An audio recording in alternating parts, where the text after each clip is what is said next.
Folks, Black Star Network is here. Hold no punches. I'm real revolutionary right now. Black power. Support this man, Black media. He makes sure that our stories are told. Thank you for being the voice of Black America, Roland. Stay black. I love y'all. All momentum we have now, we have to keep this going. The video looks phenomenal. See, this difference between Black Star Network and Black-owned media and something like CNN. You can't be Black-owned media and be scared. It's time to be smart. Bring your eyeballs home. You dig?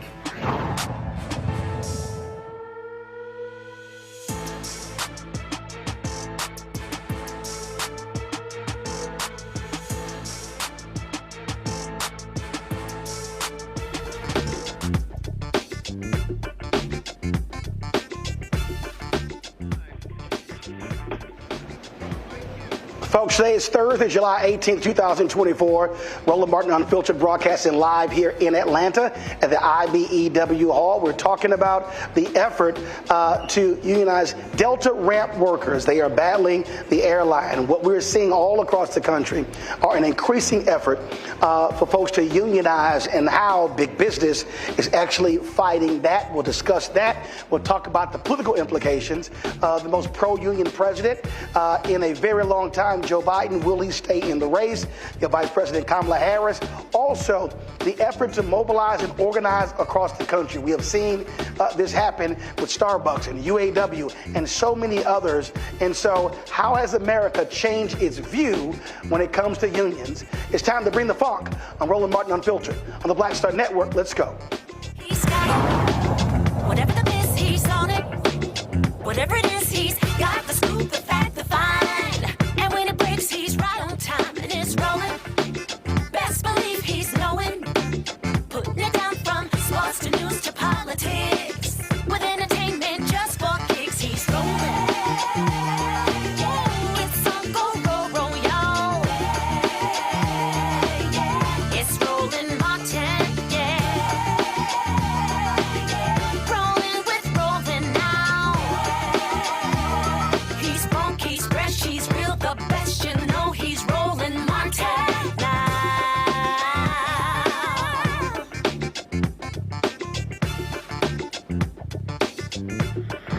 Martin.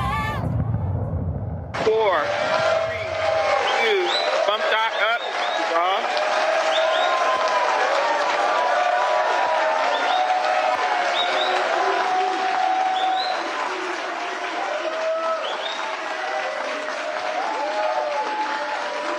In Atlanta, the EW Hall, for a special presentation of Roland Martin Unfiltered.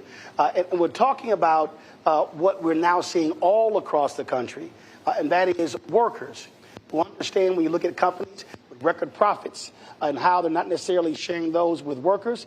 You got folks who are demanding better wages, better conditions, and the way to do that is through collective bargaining.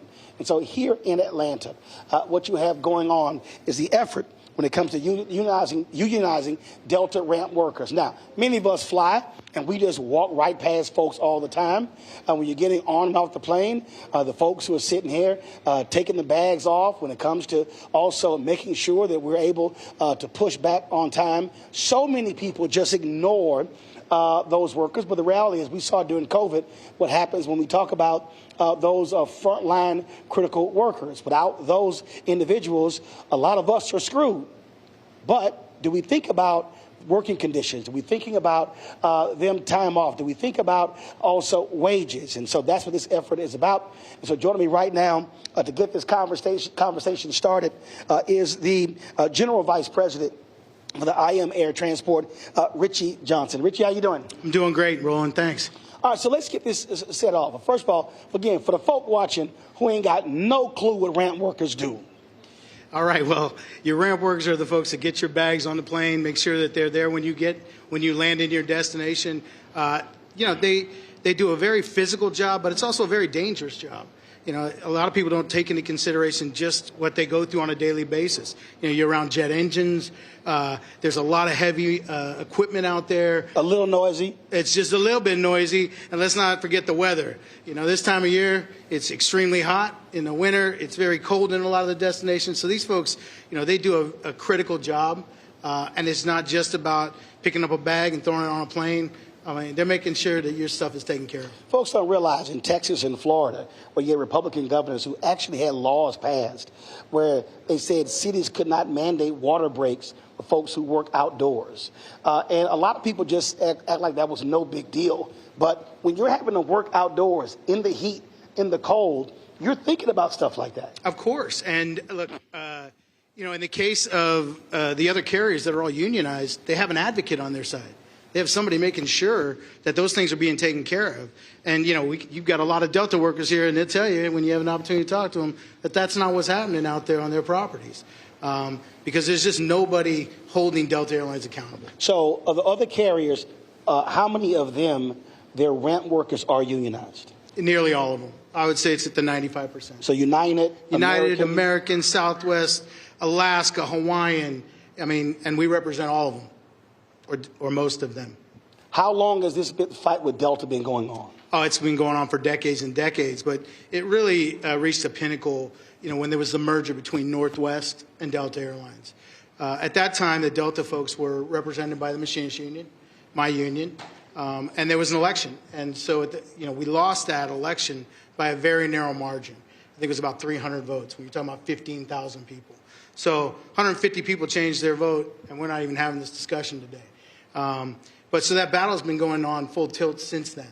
There's been, it's interesting actually because, there's this misconception out there that unions are out there, hunting after people to organize. The reality is we were invited to this party. So explain that process for the person at home who doesn't quite understand how these things work. Because we hear about elections, we hear about companies saying, we don't like folks coming in. Walk through that process. What does that mean you were invited in? So what that means is that the employees at any carrier that are non-union, or any company for that matter, even outside of the airline industry, they have to have a showing of interest. They have to come to a union and say, we want to get organized. We want a union on our property. That's employee-driven. 100% employee-driven, because, quite frankly, we'll never win an election if it's just because we want it. The employees have to want that. They have to advocate for themselves. They have to fight for themselves.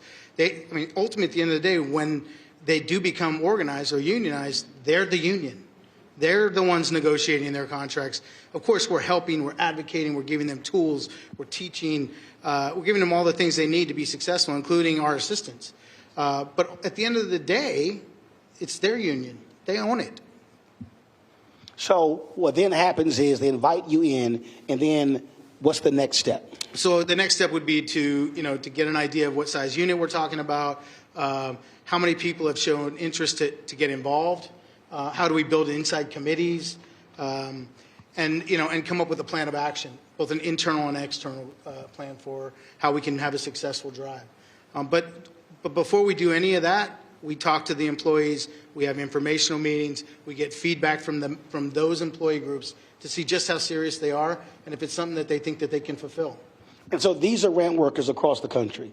And so when we're talking about this election, how is that scheduled? How does that process work? Yeah, it's a tough process because we fall under the Railway Labor Act, and that's no easy task. There has to be a showing of interest. 50% plus one of the membership has to sign a card saying that they want an election.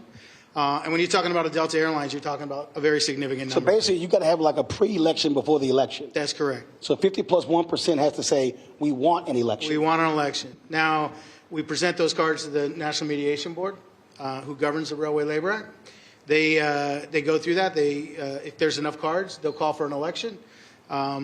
And then, once the election happens, I will say that the Railway Labor Act has changed a little bit over the years. In fact, under Barack Obama, it changed pretty significantly.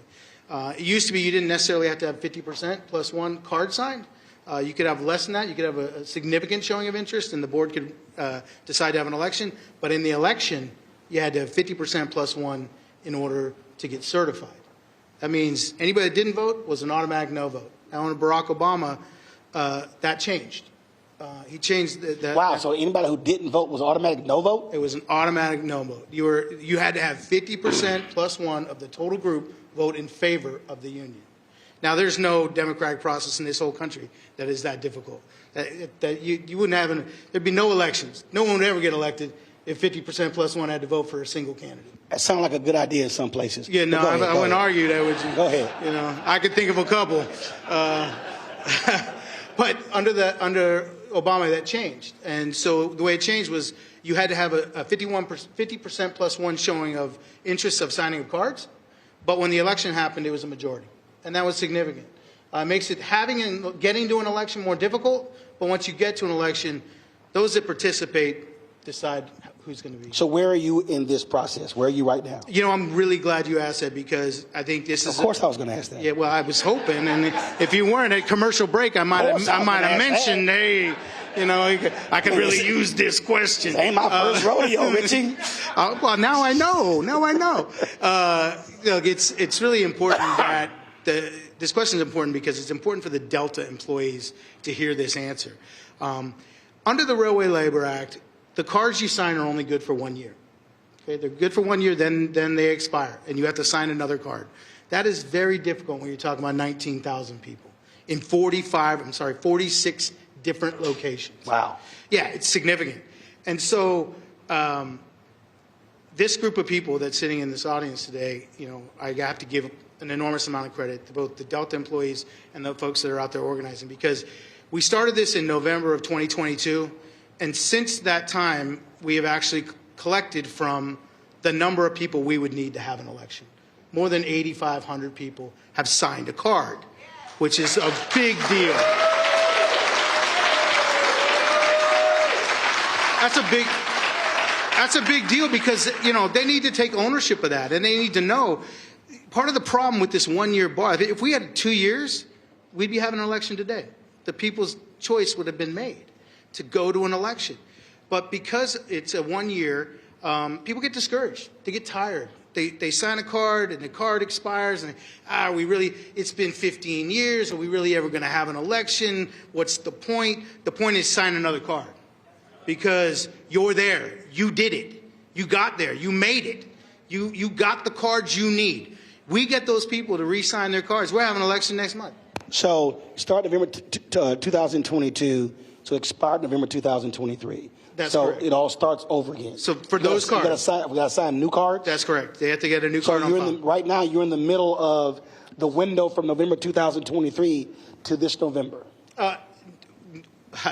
No, that's not correct. Because a lot of those cards we've gotten re-signed along the way. Got it. So part of our campaign is when a card expires to try to get out there and get people to sign another card. So no, we don't. The cards that were started in November of 2023. You know, a lot of those have been re-signed. Got it. But not enough for us to have an election. Right. So between now and November, well, that's what I'm saying. So you have a year. I mean, the cards get signed every month, right? Okay. So there'll be cards that fall off along the way, right? And we have to get those re-signed as we go. Some people didn't sign cards in November. So what number are you trying to hit right now? We want to hit at least 9,000. But I think that the reality is that we're going to come closer to 10 or 11,000. Easily, without a problem. So you have until November to do that? No. I mean, our objective is to file by the end of this fall, which would be October of this year.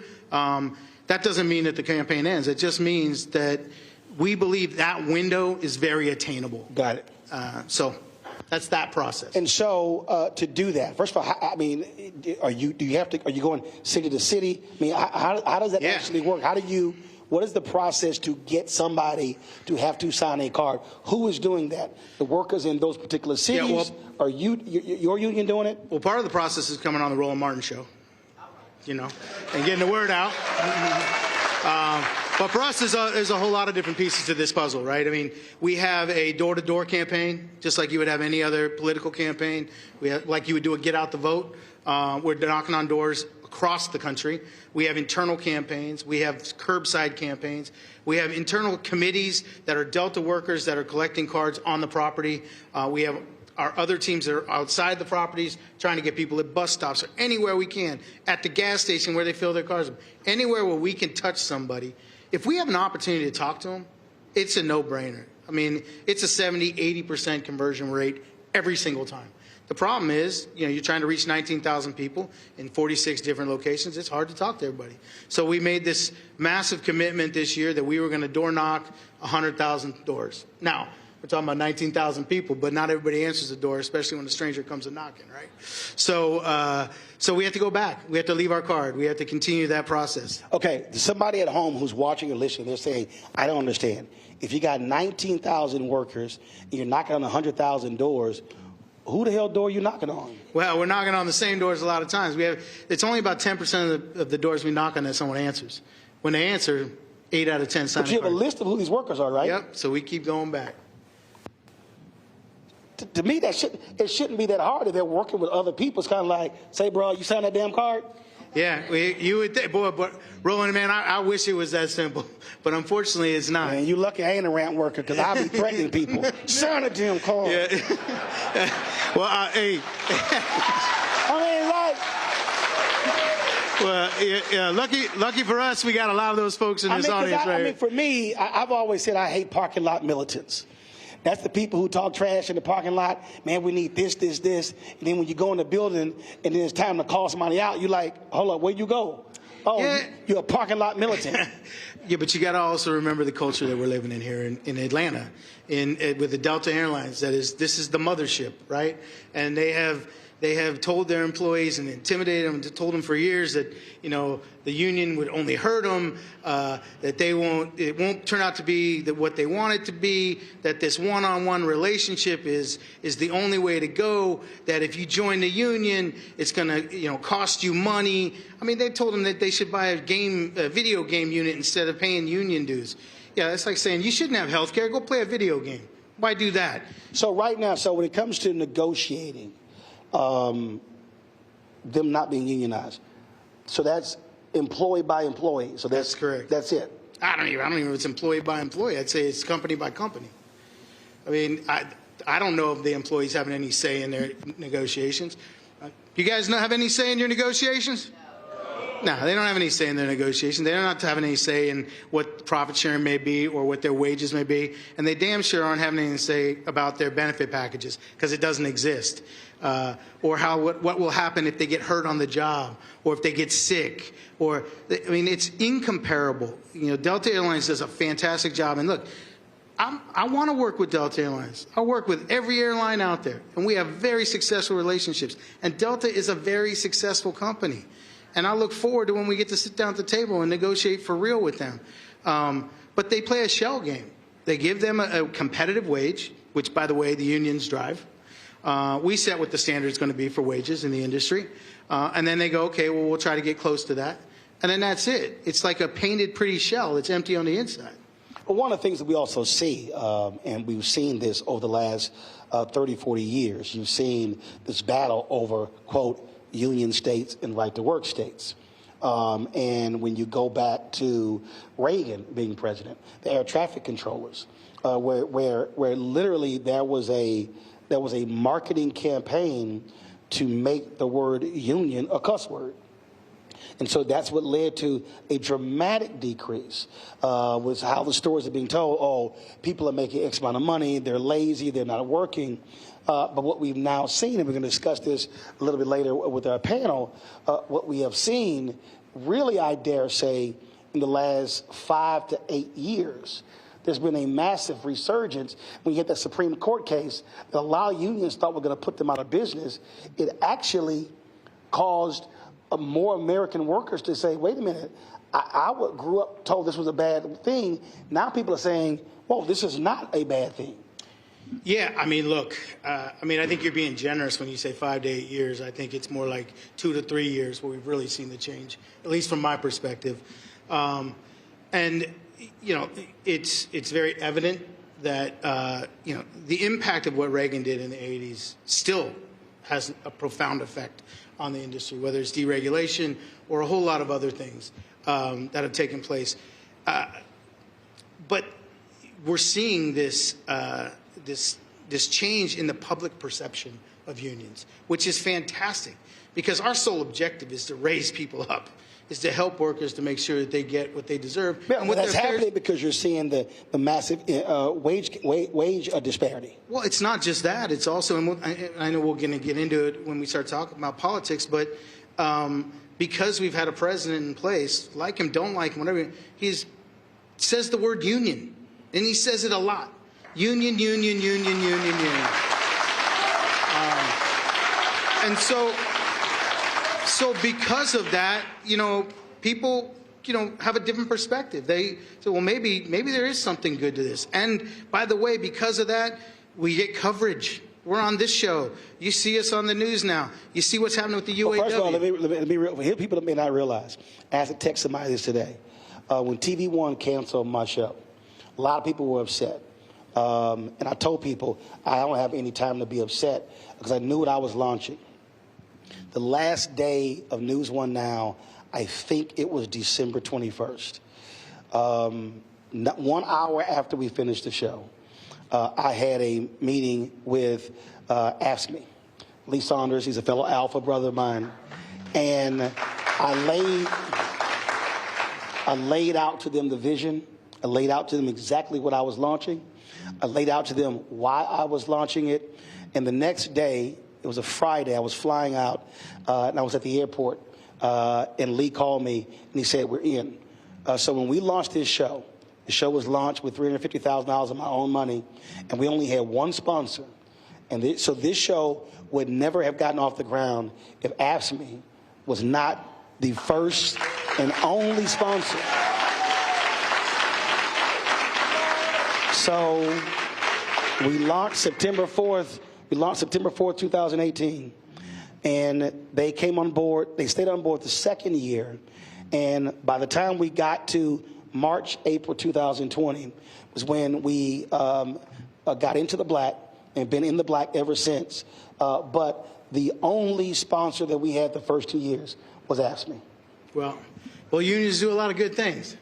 And I'm glad they were there to support you, and I appreciate you being here to support us.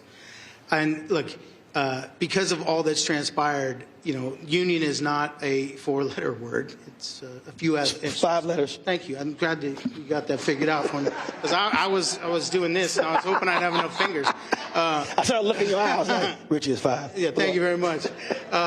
But it's something that we can be very proud of. I've been proud of it for a long time. And you talk about the good things that that a union did to help you out. And look, there's no other industry that's been more impacted by unions than the airline industry. I mean, quite frankly, most of these airlines would not be in business today if it wasn't for what the unions have done to keep them in business. Right. Now, that's not my opinion. That's not something I go, oh, I feel this way. That is just a fact. And I've been around a long time. This will be my 36th year in the industry, and I've been doing this for 25 years. And so I've seen bankruptcies, I've seen the restructurings, I've seen it all in this industry. And when I say that we saved the airlines, look, I can go back to 1994 when United Airlines was about to, we had CEOs at the time like Frank Lorenzo and others like him that were out buying up stuff and selling off airlines, right?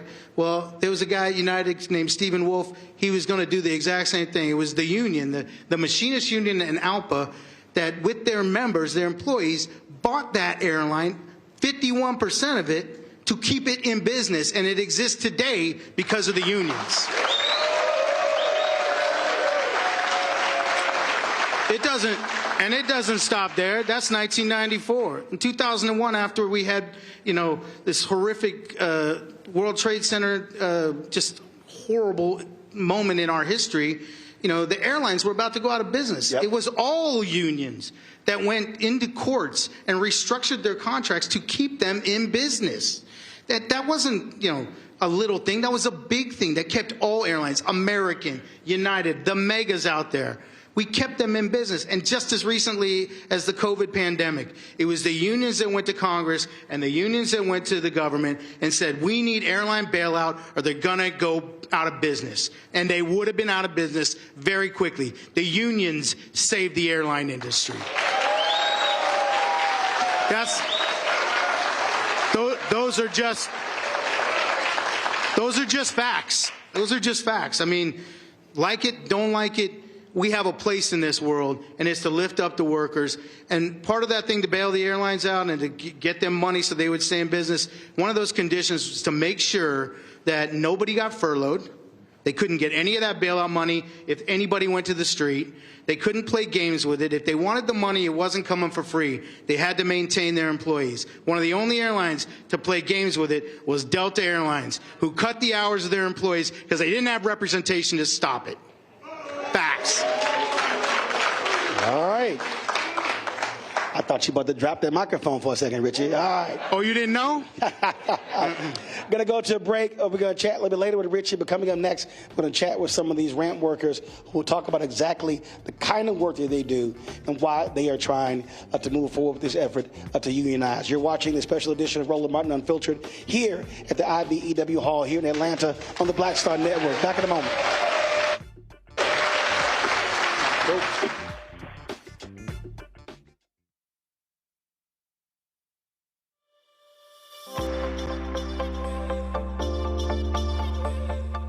Hi, I'm Danny Glover. Sign your IAM card today. Why? Because unionization means representation.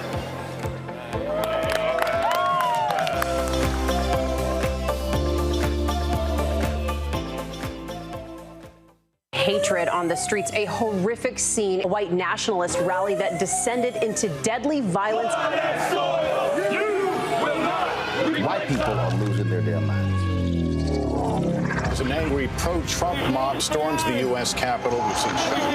We're about to see the rise of what I call white minority resistance. We have seen white folks in this country who simply cannot tolerate black folks voting. I think what we're seeing is the inevitable result of violent denial. This is part of American history. Every time that people of color have made progress, whether real or symbolic, there has been what Carol Anderson at Emory University calls white rage as a backlash. This is the rise of the Proud Boys and the Boogaloo Boys. America, there's going to be more of this. Here's all the Proud Boys, guys. This country is getting increasingly racist in its behaviors and its attitudes because of the fear of white people. The fear that they're taking our jobs, they're taking our resources, they're taking our women. This is white fear.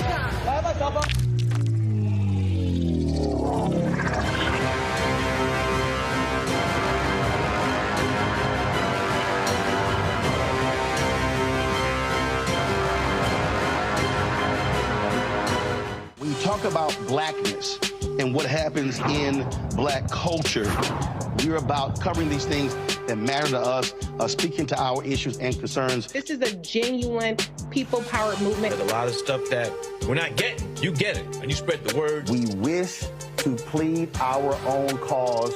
Too long have others spoken for us. We cannot tell our own story if we can't pay for it. This is about covering us. Invest in black-owned media. Your dollars matter. We don't have to keep asking them to cover our stuff. So please support us in what we do, folks. We want to hit 2,000 people, $50 this month, raise $100,000. We're behind 100,000, so we want to hit that. Y'all money makes this possible. Checks and money orders go to P.O. Box 57196, Washington, D.C. 20037-0196. The Cash App is $RM Unfiltered. PayPal is R Martin Unfiltered. Venmo is RM Unfiltered. Zelle is Roland at RolandSMartin.com. Me, Sherry Shepard, and you know what you're watching, Roland Martin Unfiltered.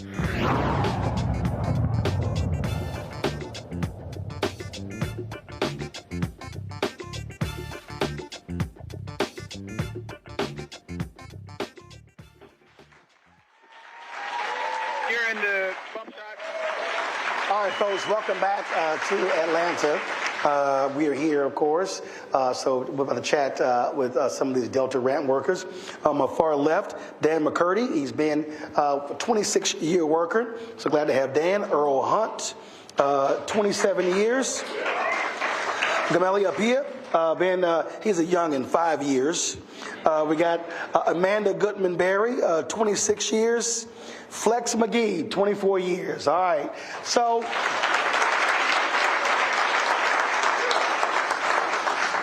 we'll start, Earl, you're the longest, so we'll start with you. Again, for the folk who don't understand, your typical workday. My typical work day, I work on mid shift, so I'm basically a ramp agent. So my primary responsibility is to make sure aircraft comes into the gate safely. We load and unload in a safely manner. We have guys working on the inside in operations that's doing weight and balance to make sure the plane is balanced at a particular weight so the plane can take off at a safe rating. Manual labor work, offloading bags, offloading and unloading cargo, mail and freight. We have to do it in a safe manner to make sure our customers have a departure on time. Amanda, it's always interesting because, again, I always say we go through this life and a lot of people don't see people who literally are right in front of them. They don't necessarily think about how these things actually get done. So for you, walk through what you do in terms of and what that job is. Thank you for the question, Roland. What I do on a daily basis, I work in what we call the bag room. So when the bags come down from the top, they come to us. And it's our job to ensure that when your bag comes to us, no matter first class, domestic, no matter what it is, our job is to get that bag out 40 minutes prior to that departure so that, one, the aircraft can go out on time, and to make sure that we get it to the ramp, which is these guys who load the bags. So my job... Like my golf club. That's your golf clubs, yes. And that is in our oversight. Some of y'all heard about that, huh? Some of y'all heard. I'll make sure when I see yours. Every airline I fly, they be like, your bag's good. Your golf bag good. They don't want you tweeting stuff. Absolutely. And in the bag room, that is a part of our oversize, which is to make sure those golf clubs, those heavy pieces get to the aircraft. So there's so many different things in that bag room that is running that the public really don't know. And it is the workers who's getting those bags out there to you guys. We do that every day. Rain, sleet, snow, or shine. We make sure we get out there and get those bags out so that you can have an on-time departure and your bag can meet you when you get there. You know, Dan, it's funny. I've flown a lot, and so I'm like 800,000 on Delta, 1.2 million on United, like 800,000 on American, and it trips me out like when the storms. And people be on the plane and they're like complaining, man, why can't we take off? And I'm like, fool, there's lightning in the area. The workers on the ground can't be on the ground when there's lightning. And then because I also play golf, you typically have to wait 30 minutes after the last lightning strike to come back out. And again, that's the stuff that a lot of folk, they never think about. Those are actual human beings who are out there. So you can't just be so concerned about you taking off without realizing that inclement weather and lightning has an impact on somebody's life.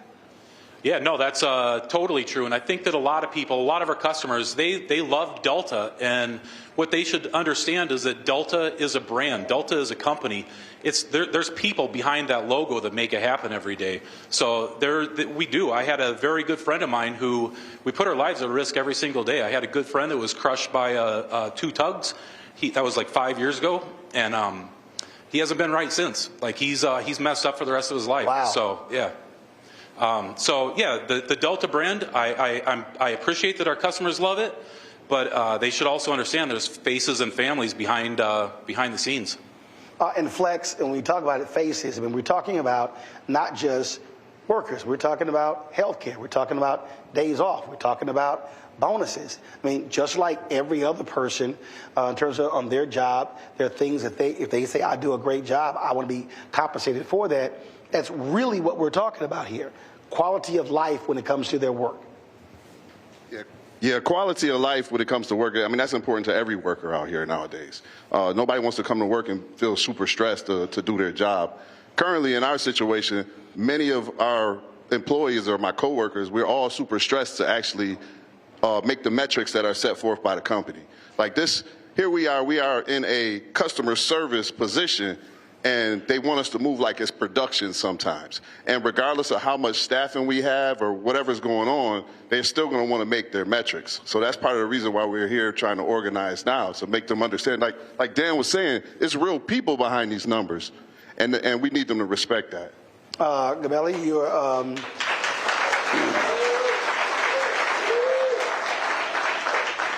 you're the youngin' on this panel.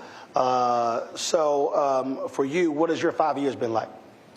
My 5 years has been interesting. Okay, anytime somebody start off saying it's been interesting, they trying not to really go there. So how has it been interesting? It's been interesting because I've done ramp work before for another company, another Fortune 500 company that had a union. So it was real eye-opening for me when I came to Delta and see a company without a union. What's the difference? The equipment, staffing, healthcare, basic respect. I can go on, but those are just a few of the things that was shocking to me when I got here. I'm sure you're sitting there going, man, over here they like, look, dog, we ain't trying to hear all that, okay? We ain't got, see, you probably had them conversations. And that's the challenge with a lot of my coworkers because for a lot of them, it's the best job they ever had. So when you say it can be better, a lot of them don't believe you. And the other shocking thing is when some of my coworkers who are anti-union, I've been in a union before, so I know the benefits of having the union protection, and I'm telling you it's better, and they will argue you up and down that it's not better, but they've never been in the union before. So that's always shocks me. So for the 5 of you, how have y'all dealt with it? What have those conversations been like, you trying to persuade your coworkers to go along with this? Anybody can jump in. Well, I know in Philadelphia, it's not really that difficult because Philadelphia is basically a blue-collar city. So, an example. So you're in Philly? Yes, I'm in Philadelphia. You? I work here in Atlanta? Minneapolis? Atlanta. Minneapolis, okay. Go ahead, Earl. For a prime example, when I was Northwest many years ago, half of my career is 14 years has been with Northwest. The other 13, 14 has been with Delta. It's always, when I was with Northwest, where we used to have teachers, policemen, firemen. They used to take this as a part-time job, and they used to work there for many years, 10, 15 years on a part-time basis. When the merger came, and we had lost the union, like Richard was saying, probably about 300 to 500 So you had a votes. union at Northwest? Correct. Go ahead. We had a union at Northwest. We was fully unionized. 6 to 7 work groups was fully unionized. So what happened was when the merger came about, by federal law, there had to be a union election for the survival if the union was going to survive the property or not. So we had lost roughly 300 to 500 votes. Then we had to transition over to Delta into the non-union world. So what happened was, when that came about, all of our work rules, all of our benefits that we had with Northwest was basically gone. For an example, in the Northwest world, we used to have what was called OJI, or on-the-job injury. And what it is, every time you swipe in, you will get an accrual of a certain hour, and it builds up to a bank. And that OJI, that on-the-job injury, was used for if you got hurt, you would get compensated. We used to have sick time at Northwest. Same scenario. You come into work, you swipe in, and it's accrual. It's a bank of hours. When we came over to Delta, it was basically gone.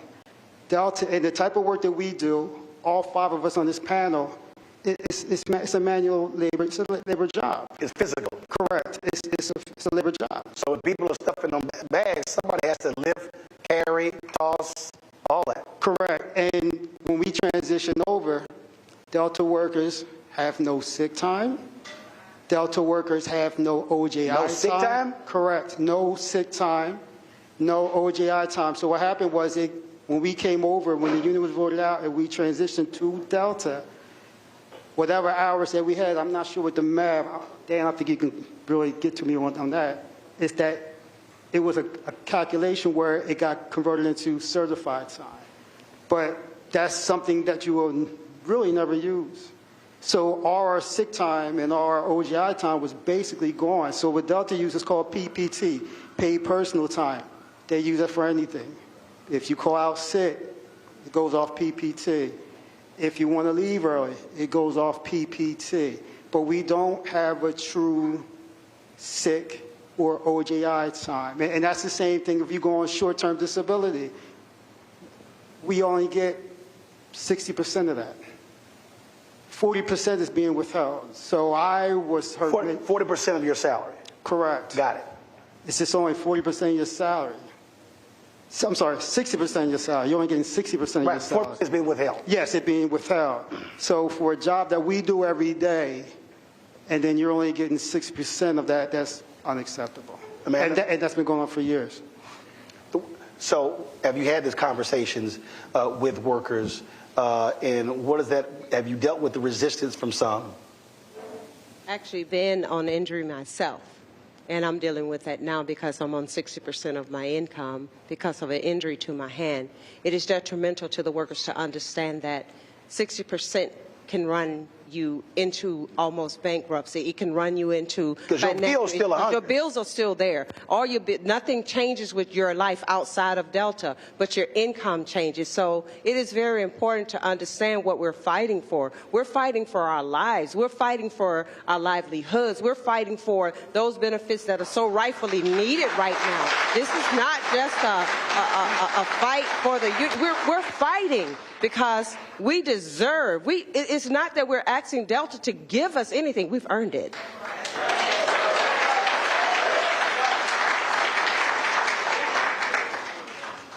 Yeah, I mean, I don't know how to follow that up. You're exactly right. We have earned it.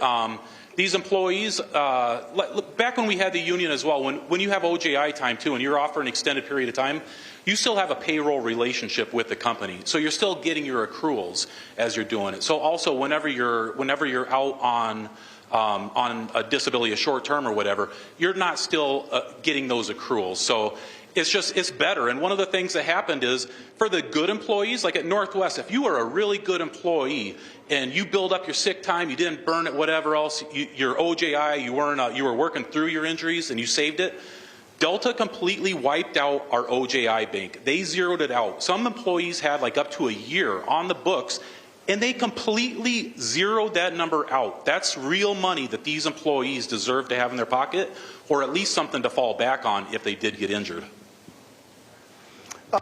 When you talked about the conversation, and you're absolutely right, and we've seen this in other efforts with Amazon, with UAW, and others. You've had pastors and other people say, oh, no, don't do this. Because for a lot of people, it's fear. There's the belief that, oh, if we do this, I'm going to lose my job. If we do this, we're going to see massive losses. And so there are folks who say, I would rather not go down this path than the chance that. And so how do you talk someone beyond that? Well, first of all, I tell them it's ridiculous because Delta is already a union company. Our pilots are unionized, our flight dispatchers are unionized, and our coworkers in Canada doing the exact same job as us are unionized. But upper management from Delta likes to make it seem like if we form a union, the company's going to go out of business. So I think the flight attendants are also trying to get unionized too, right? Yeah, they're. So your point. So the point you're making. So the point you're making is not like there's no union whatsoever in the whole company. Exactly. And other thing I find funny is when you look at in our industry, we are the best. That's without a doubt. If you look at all the metrics, on-time arrival for baggage, fewest cancellations, and it's us doing it. But when you look at the benefits and the pay, we're like third in a lot of them areas, or second, or close to the top. So your deal is, if we're number one, we should be number one in pay and benefits. Exactly.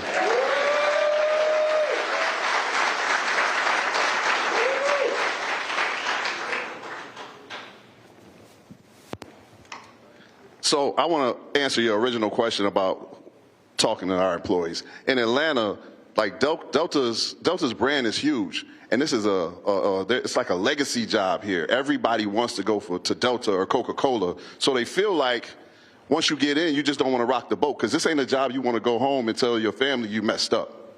So the biggest thing that we have to do as organizers is listen to our employees and their complaints and explain to them how unions can benefit them. Education is the main part. Listening is the first thing, but education is the next thing you have to do to educate our coworkers on the advantages of having a union. Like you hear my brothers and sisters up here tell us about instances of OJI and sick time and how we're number one. We hear this stuff, but people don't always understand how our job plays a part in that. And part of that is the fear campaign that people have with the culture has at Delta. It's a fear. It's a culture of fear. We have to kind of break through that shroud to see people see why it is. There's nothing to be afraid of in saying I want to be unionized. Have any of you leaned on your fellow workers for other airlines to help explain to folk what life is like for them with a union, with and without? Have you done that? Anybody? I think Dan would be good at that one. Yeah, I mean, our sisters and brothers at the other airlines are helping us out every day to educate our coworkers around the system. And I mean, the beautiful part about it for us is that 4 out of the 5 of us are pre-merger Northwest Airlines.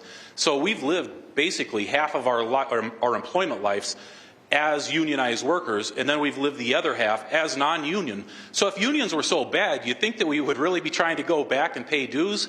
And it's kind of funny, I mean, the company does all these talking points, like trying to scare the employees away from joining the union and these things. But the IAM is also, they commit to every new group that you're not going to pay 1 single penny in dues until you've negotiated a contract and you voted on to accept it. So would you ever agree upon a contract that is not going to be more than what the dues gets you? It's just the unfortunate part is the company has, they have the audience. They can reach every single employee in the stations that we have, and it's very difficult for us to counter that because we're out working flights. They've got an advocacy policy that is very tight against us. I can remember years ago, they were putting up flyers and leaflets and these 7-foot banners in our hallways.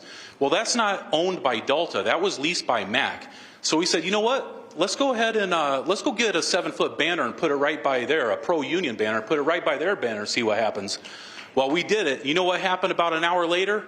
They went out there, they not only had the Metropolitan Airport Commission remove ours, but they removed everything that they had, whether it was union or not, from their hallways to make sure that our pro-union message was taken down. They had occupied that area for years, and then once we try to get an equal voice, they squash it by removing our stuff. So, you know, this is an unfair fight, but you know what? The workers are realizing it, and they are standing up, and our other sisters and brothers from all around the system are helping us.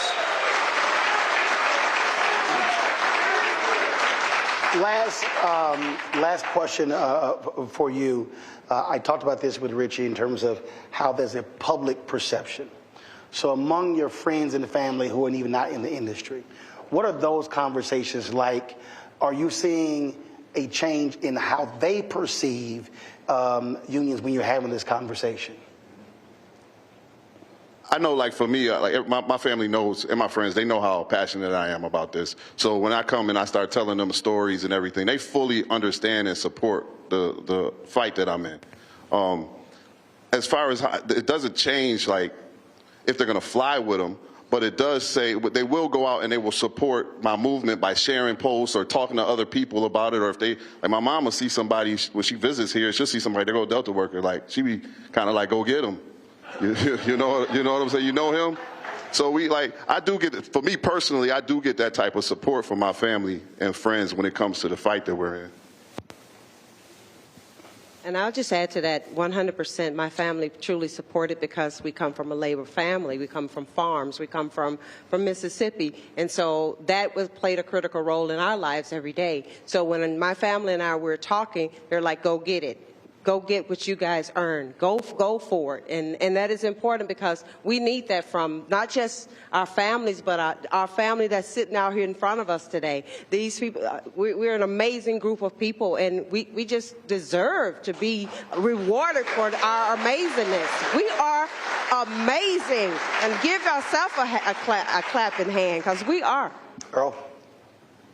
My thing is, it must be in my blood, because I had 4 uncles that were in the airline industry, U.S. Airways, U.S. Air, and same thing. My wife, when I come home, she asked me questions, what's going on? I said, it's a calling that I have to do, because when I was Northwest, we had a voice. The workers had a voice in the workplace. I experienced that with Northwest. In the Delta world, you don't have a voice. You know, the company says the employees fuel the success. Well, if the employees fuel the success, let the company be neutral. Let us have our part and have this campaign go the way we either will vote the union in or vote it out. Give us a neutrality. That's what we ask for. Go ahead. And I like what Earl said, because the last couple years we went to the shareholders meeting, and a major shareholder at Delta introduced a neutrality agreement, neutrality clause, and Delta voted down. So to me, if you really respect your workers and you're progressive like you say you are, and you make these donations to the King Center, all that's great. But, and DEI is a buzzword now, but to me, the best practice of DEI is with your current workers. All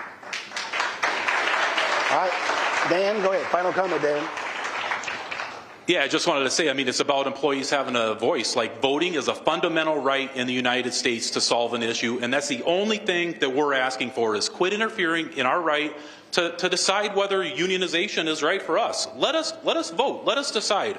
And it's curious that they don't want us to have a voice, because they do things in the workplace, like bump caps. Seriously, these are plastic helmets, basically, that we wear on the skull of our head. And we all know how hot it's been getting out here. I sincerely, I'm not just saying this, I'm not throwing it out there, but I sincerely believe that somebody's going to die of heat stroke from this thing. And I think that the company has us wear these things because I believe them that it probably does reduce bumps and cuts to the head.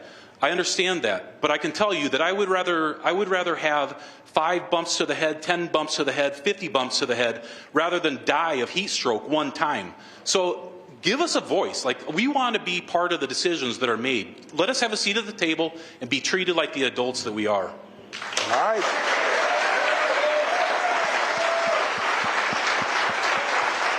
Appreciate all of you sharing your stories. We're going to go to a break. We come back. We're going to talk about organizing. A lot of people love talking about how we need to do certain things. The reality is, if you do not organize, if you do not mobilize, that doesn't happen. So our next panel will have that conversation. You're watching Roland Martin Unfiltered on the Black Star Network. Don't forget, support the work that we do. We're the only daily news show that targets African Americans in this country. I say this all the time. The work that we do, you're not going to see it with Black Enterprise or with Essence or with Blavity or with Agrio or any of these folks. We're the only one who does this show 2 hours a day, plus the other 5 shows.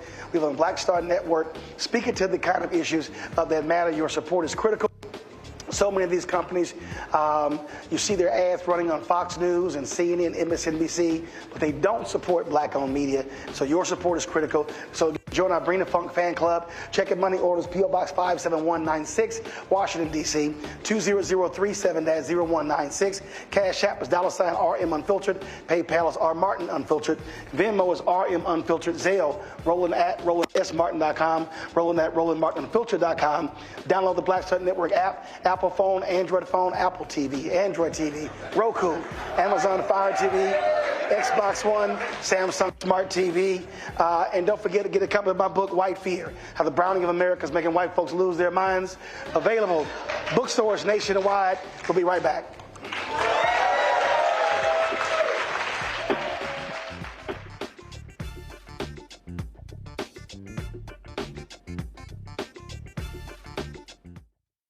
Coming soon Welcome to the Black Star Network. I still have my NFL contract in my house. I have it in a case. It's 4 of them for my 4-year contract. I got a $600,000 signing bonus. My base salary for that first year was $150,000. Matter of fact, $150,000. $150,000. That's what I made. $150,000. Now think about it. My signing bonus was a forgivable loan, supposedly. When I got traded to the Colts, they made me pay back my signing bonus to them. I had to give them their $600,000 back. Wow. Yeah, I was so pissed. Because, man, I try to be a man of my word. I'm like, you, I'll give you your money back. You know, even though I know I earned that money, I gave them their money back. I gave them $600,000 back. But yet, I was this malcontent. I was a bad guy. I'm about the money. It wasn't about the money. It was about doing right. Because I looked at, because you look at contract. Look at John Elway. John Elway was making $1 million, $800,000. I was making $150,000. I mean, I was doing everything. And I'm like, but yet I was, man, I got so many letters, you know, so I just play for free and all that kind of stuff. I mean, you don't forget that kind of stuff. Right. That stuff is hurtful.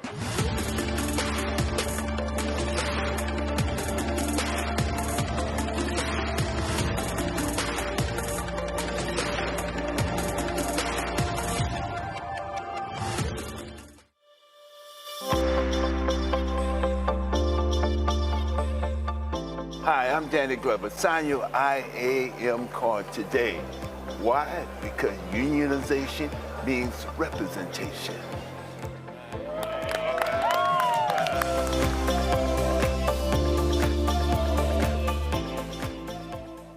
On a next, A Balanced Life with me, Dr. Jackie. How are you being of service to others?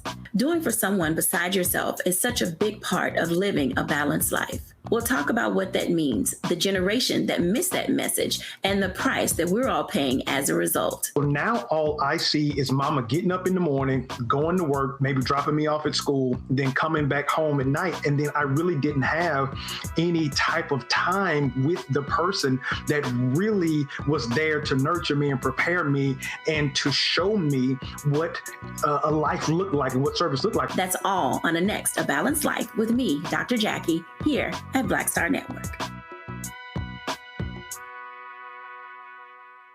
Hey, it's John Murray, the executive producer of the new Sherry Shepherd Talk Show. You're watching Roland Martin Unfiltered.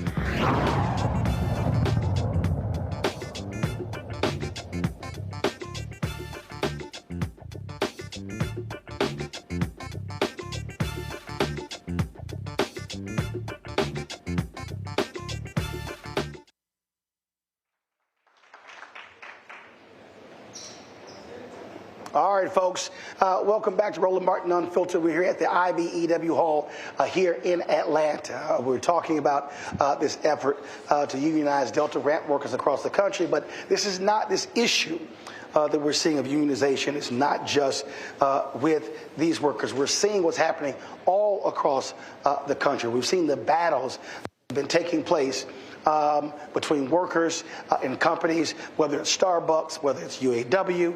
I mean, we can go on and on and on what we are seeing. You're seeing right now where a lot of these billionaires are literally trying to get the Supreme Court to rule against the National Labor Relations Board. And so people need to understand what is going on here. This is also a political battle between folks who are Republican, conservatives, and folks who are Democrats and progressives. And so don't think for a second where you hear lots of stuff this week out of Milwaukee talking about workers and why they matter. That's a lot of BS that's happening at that convention as we speak. My panel right now, folks, Deborah Scott, she is the CEO for Georgia Stand Up. Yvonne Brooks, she's the president, Georgia AFL-CIO. And back of the panel is Richie Johnson, IAM Air Transport General Vice President. So let's talk about really the condition that we are seeing right now. Starbucks is a perfect example. I mean, they literally tried to shut down stores because the stores tried to unionize. I mean, you have folks who are billionaires who are putting a level of demand on workers across this country. We saw there was a recent vote where you had the governor of South Carolina weighing in on these efforts. You've got politicians saying, oh, this is going to kill us, because a lot of these southern states, they're trying to attract major companies, Boeing and automotive companies as well. And so what people have to understand, you have regular, ordinary people who are going up against major corporate interests and billionaires who do not want to see workers mobilizing and organizing. So first I would say, when our rights are under attack, what will we do? What will we do? Stand up and fight back. That's what we're going to do, is stand up and fight back. We are in the home of IBEW, but we're also the home of the South. Everything that happens in the South starts here in Atlanta. Atlanta influences everything. So we know Delta comes to Atlanta. We know these workers deserve a union, and we're going to keep fighting for it. We are part of the community, and the community stands with you. When I see IAM, I remember Martin Luther King saying, I am a man, I am a human, I am a woman. So what we see is that you are deserving of a union if that's what you want. We support you.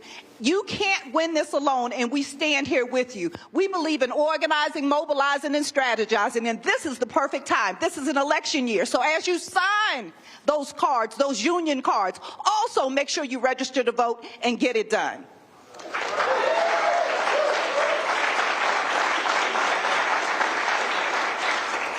Yvonne, was interesting. Gallup did their study, and it showed 67% of Americans approving labor unions.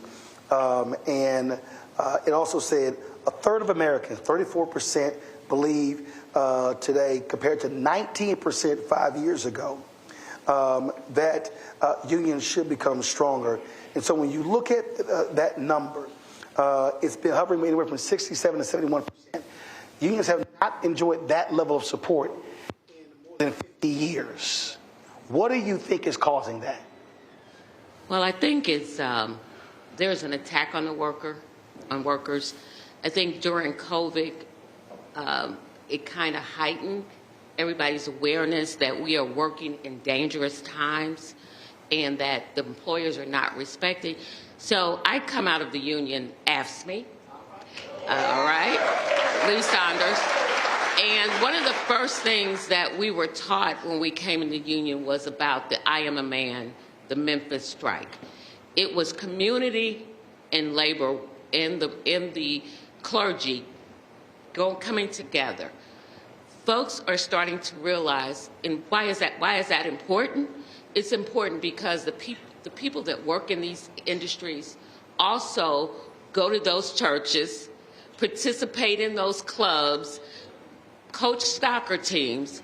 And so if they don't have the time or the respect from their employer to get that time to go and help and be in those communities, then it becomes a problem. And people are understanding that they are worth more.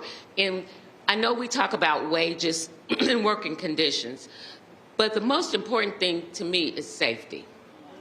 And when we hear about these organizing campaigns, because they call my office all the time asking for a union, we don't call them, as they said, Richie said, we don't go hunt them out, they hunt us out.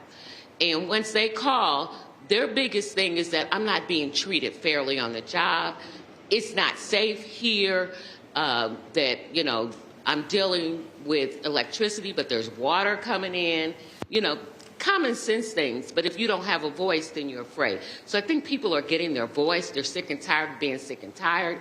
And they're understanding their power because they have power. These Delta workers have power because they have come together and they have not. I've been in this position, or a position similar to this, for the last 13 or 14 years, and these Delta workers have not stopped. They continue to go on. If a card expires today, they go back out and get it today. If it expires tomorrow, they go get another one.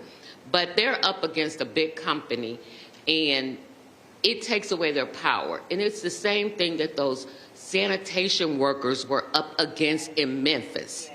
And Dr. Martin Luther King stood up for them and said, these are our community, so we have to stand up with them. And it's the same theory, and we continue to work. And as you know, it's not just about unions.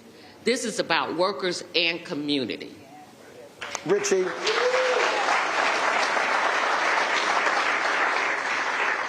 6 years ago on June 27th, the Supreme Court Janus decision came down. That was Janus versus AFSCME. And what that said is it allowed non-union government workers, they wouldn't be required to pay union fees as a condition for working, even though when they still negotiated contracts, those folks were a part of that. Yeah. And I remember having Lee Saunders on, and a lot of unions thought that this was going to be a union killer. One of the things that he said that what it did was it forced unions to have to stop being lazy and tell their story. It forced them to be more aggressive in being able to explain to people, to hit the ground. And that's one of the reasons he said we've seen the resurgence. Control room, pull a graphic up if you already have it. I want to show this here to the folks at home so they can understand the change that is actually going on. And that is the high point of Americans approving unions was in the 70s, in the 50s. It was at 75%. Reagan comes in 1980, it drops to 55%. It goes below a majority for the first time around 2010.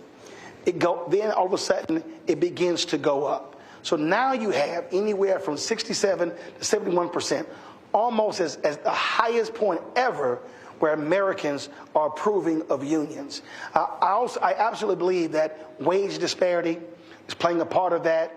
And what you're also seeing is a younger generation that has heard all of this stuff for 20, 30 years, how bad they are. They're now going to the workplace going, hey, what the hell? This ain't bad. Just your thoughts on how you've seen, again, this massive shift. And now we're seeing more places begin to really focus on how do you have collective bargaining. Yeah, I mean, I think that, look, messaging is a big part of it. And you hit on the fact that, unions had to, take a more proactive approach. Look, it's not inherent in what we do. And I think that it's gone by for a long time where, there's so many fires to put out that you put this fire out and you don't worry about saying, hey, look at what I just did. Look what we do as a union. You go, I got these other 20 fires I got to go deal with. And so traditionally, we haven't pounded our chest and sung our song and sang praise to us and other labor groups about the job they're doing. And you're right, it's forced us to have to do that to some degree so that people know the value. But I also think that, look, I said it earlier that, look, when you have somebody at the top that's saying join a union and praising unions, it gives other politicians some freedoms as well. And when you see the popularity or the approval rating of unions at 70%, well, suddenly, look, I'll give you this example. At Delta Airlines, we're doing things that we've never done before in this campaign, which is to ask politicians to come out and support us. Well, we've asked in the past and gotten from some of our biggest supporters, kind of the shoulder shrug.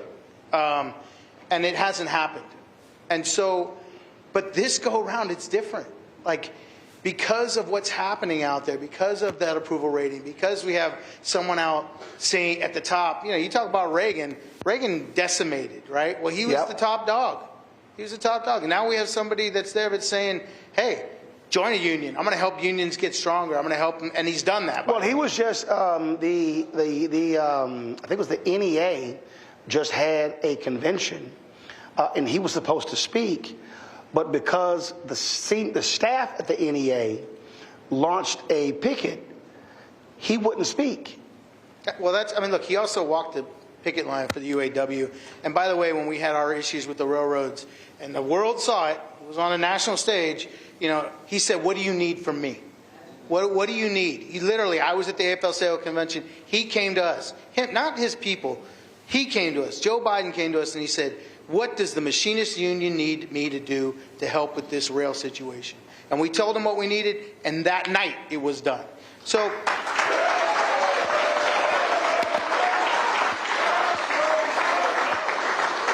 when we asked Delta, we asked congressmen and women to support us in this drive, we weren't sure what we were going to get, but you know what we got? 150 congressmen and women that signed a letter of support asking for neutrality. That's a big deal.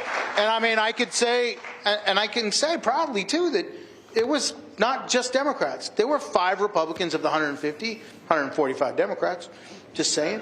But there were 5 Republicans that have fought for us, and when they fight for us, we'll support them too. And then we asked the Senate to do the same.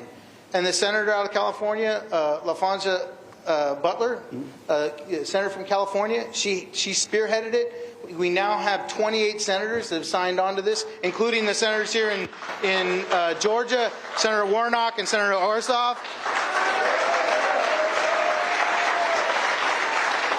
that have stepped up and signed on to this stuff. So, look, we have to do a better job of messaging. We have to get out there and tell them what we're doing. I know from my organization, we talk about that all the time, and we've done that, and it's important to tell our story. Just like it's important to tell the story I told earlier about the role that unions have played in the airline industry, it's important for us to tell the story of what unions are doing for everyday workers every single day to make their lives better. So with that, obviously I got to get your thoughts on what's going on right now. Unions have stood strong with President Joe Biden. They reaffirmed their support for him. But based upon what's happening right now, he likely is going to pull out by this weekend. Massive pressure against him. Former Speaker Nancy Pelosi. Washington Post has a story saying that essentially Obama thinks he can't win. Reverend Al Sharpton gave an interview with the New York Times today, said they talked on Monday, and he said the president should be thinking about his legacy. And so what do you make of literally the most pro-union president in decades? Somebody who has done amazing things. If you talk about the Teamsters pension, if you talk about with the railroad workers, all of those different things, you have a battle, a war going on right now, and it's not just a war for a lot of Democrats, donors trying to get him out. I've been saying this here, they also want to get Kamala Harris out. So I'll start with you. What do you make of what's literally in front of us, where they could make it a lot easier and hand this nation over to Donald Trump and MAGA? Well, let me first start by saying I'm nonpartisan. Georgia Stand Up is nonpartisan, which means you can endorse, but you can analyze. Yes, I'm going there. Yes. So what I would say is the value proposition is really the voters and the people. It's really about the people and the power that they have. They have the power to elect whoever they want to, in any manner. So we want to make sure that people get registered to vote and actually go and vote early. We're under attack, right? We know we're under attack. And, the value proposition, we're here in the South, we're here in Georgia, and we can't talk about Georgia without talking about race and class and slavery. Worker power is really about giving them a voice on the job. It's really about their value proposition for their families. This is a generational thing. It's not just about the workers that are on the line now. They have improved their lot in life for their entire families, and they deserve this and more. So part of what the value proposition is getting out and knocking on doors, talking to people about, is your life better now than it was before? Will it be better now or in 2025? What does Project 2025 have to do with your life? It's about that real conversation at the door, that real conversation on the picket line. And we've been out there with the stewardess, the flight attendants, and we've been out there with all of these workers, because you can't do it alone. The workers can't do it alone, but also community needs union jobs to exist so that we can on-ramp to a better life. So really, we have to do it together. We're all in this together. So it's a value proposition of all of us getting out, telling our families that our lives are under attack, and we're going to make sure we vote, and we're going to vote our values. That's what it's about. We got to vote our values. So will you vote your values? Yeah. Because your union's on the table. Your medical decisions are on the table. Your health care is on the table. Women, we're on the table. We're on the ballot. So as you go down your grocery list, right, your values tell you where you're spending your money. What we would tell people is vote your values. If you believe in worker power, if you believe in community power, then you need to vote. And you need to vote your values and make sure 10 people in your family do it too. You're going to make me go after Deborah. Yes. Really? Okay. No, but first I want to say that in the labor movement, I had some new people come in and I said, I can teach you how to do this work, but I can't teach you how to be loyal. So there are people in this room that are loyal to us who are legislators. Unless they don't vote in our interest, we stick with them. So at this point, I am partisan. I'm riding with Biden until the wheels come off, or until my leadership decides to make another decision. Because there is a loyalty among us that we should remain. And it's kind of disheartening to me that there's a loyalty on the other side where it shouldn't be, and we're not having a whole lot of loyalty here. The other part of that, and I just want to get this piece out.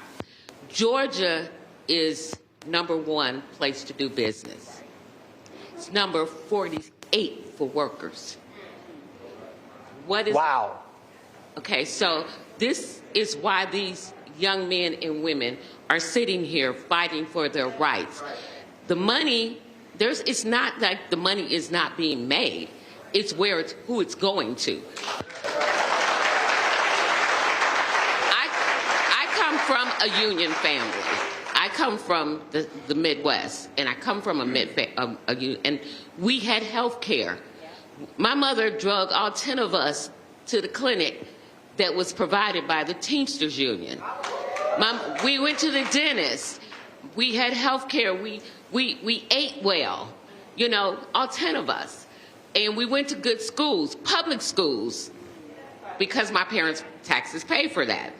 But if we are not loyal to the ones that are loyal to us, and I made a call yesterday, and it's about 10 of them, the legislators who vote for us.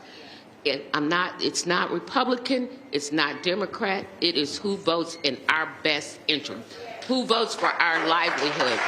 And right now, we are under attack because our governor, along with some other Southern governors, declared a war on unions.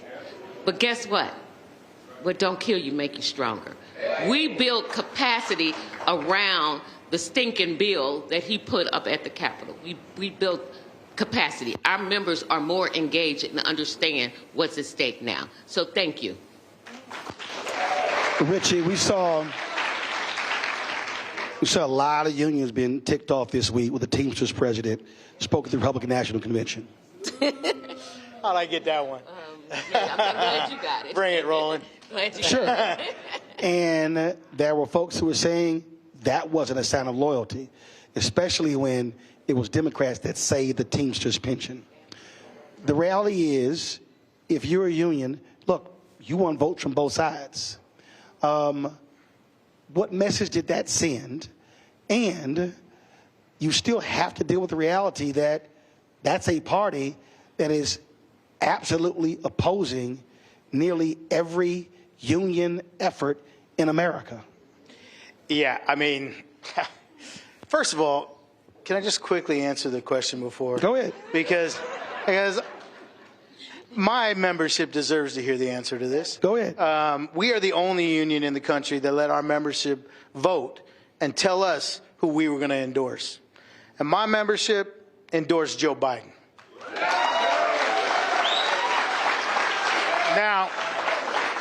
Now, until Joe Biden tells me otherwise, we're riding with Biden.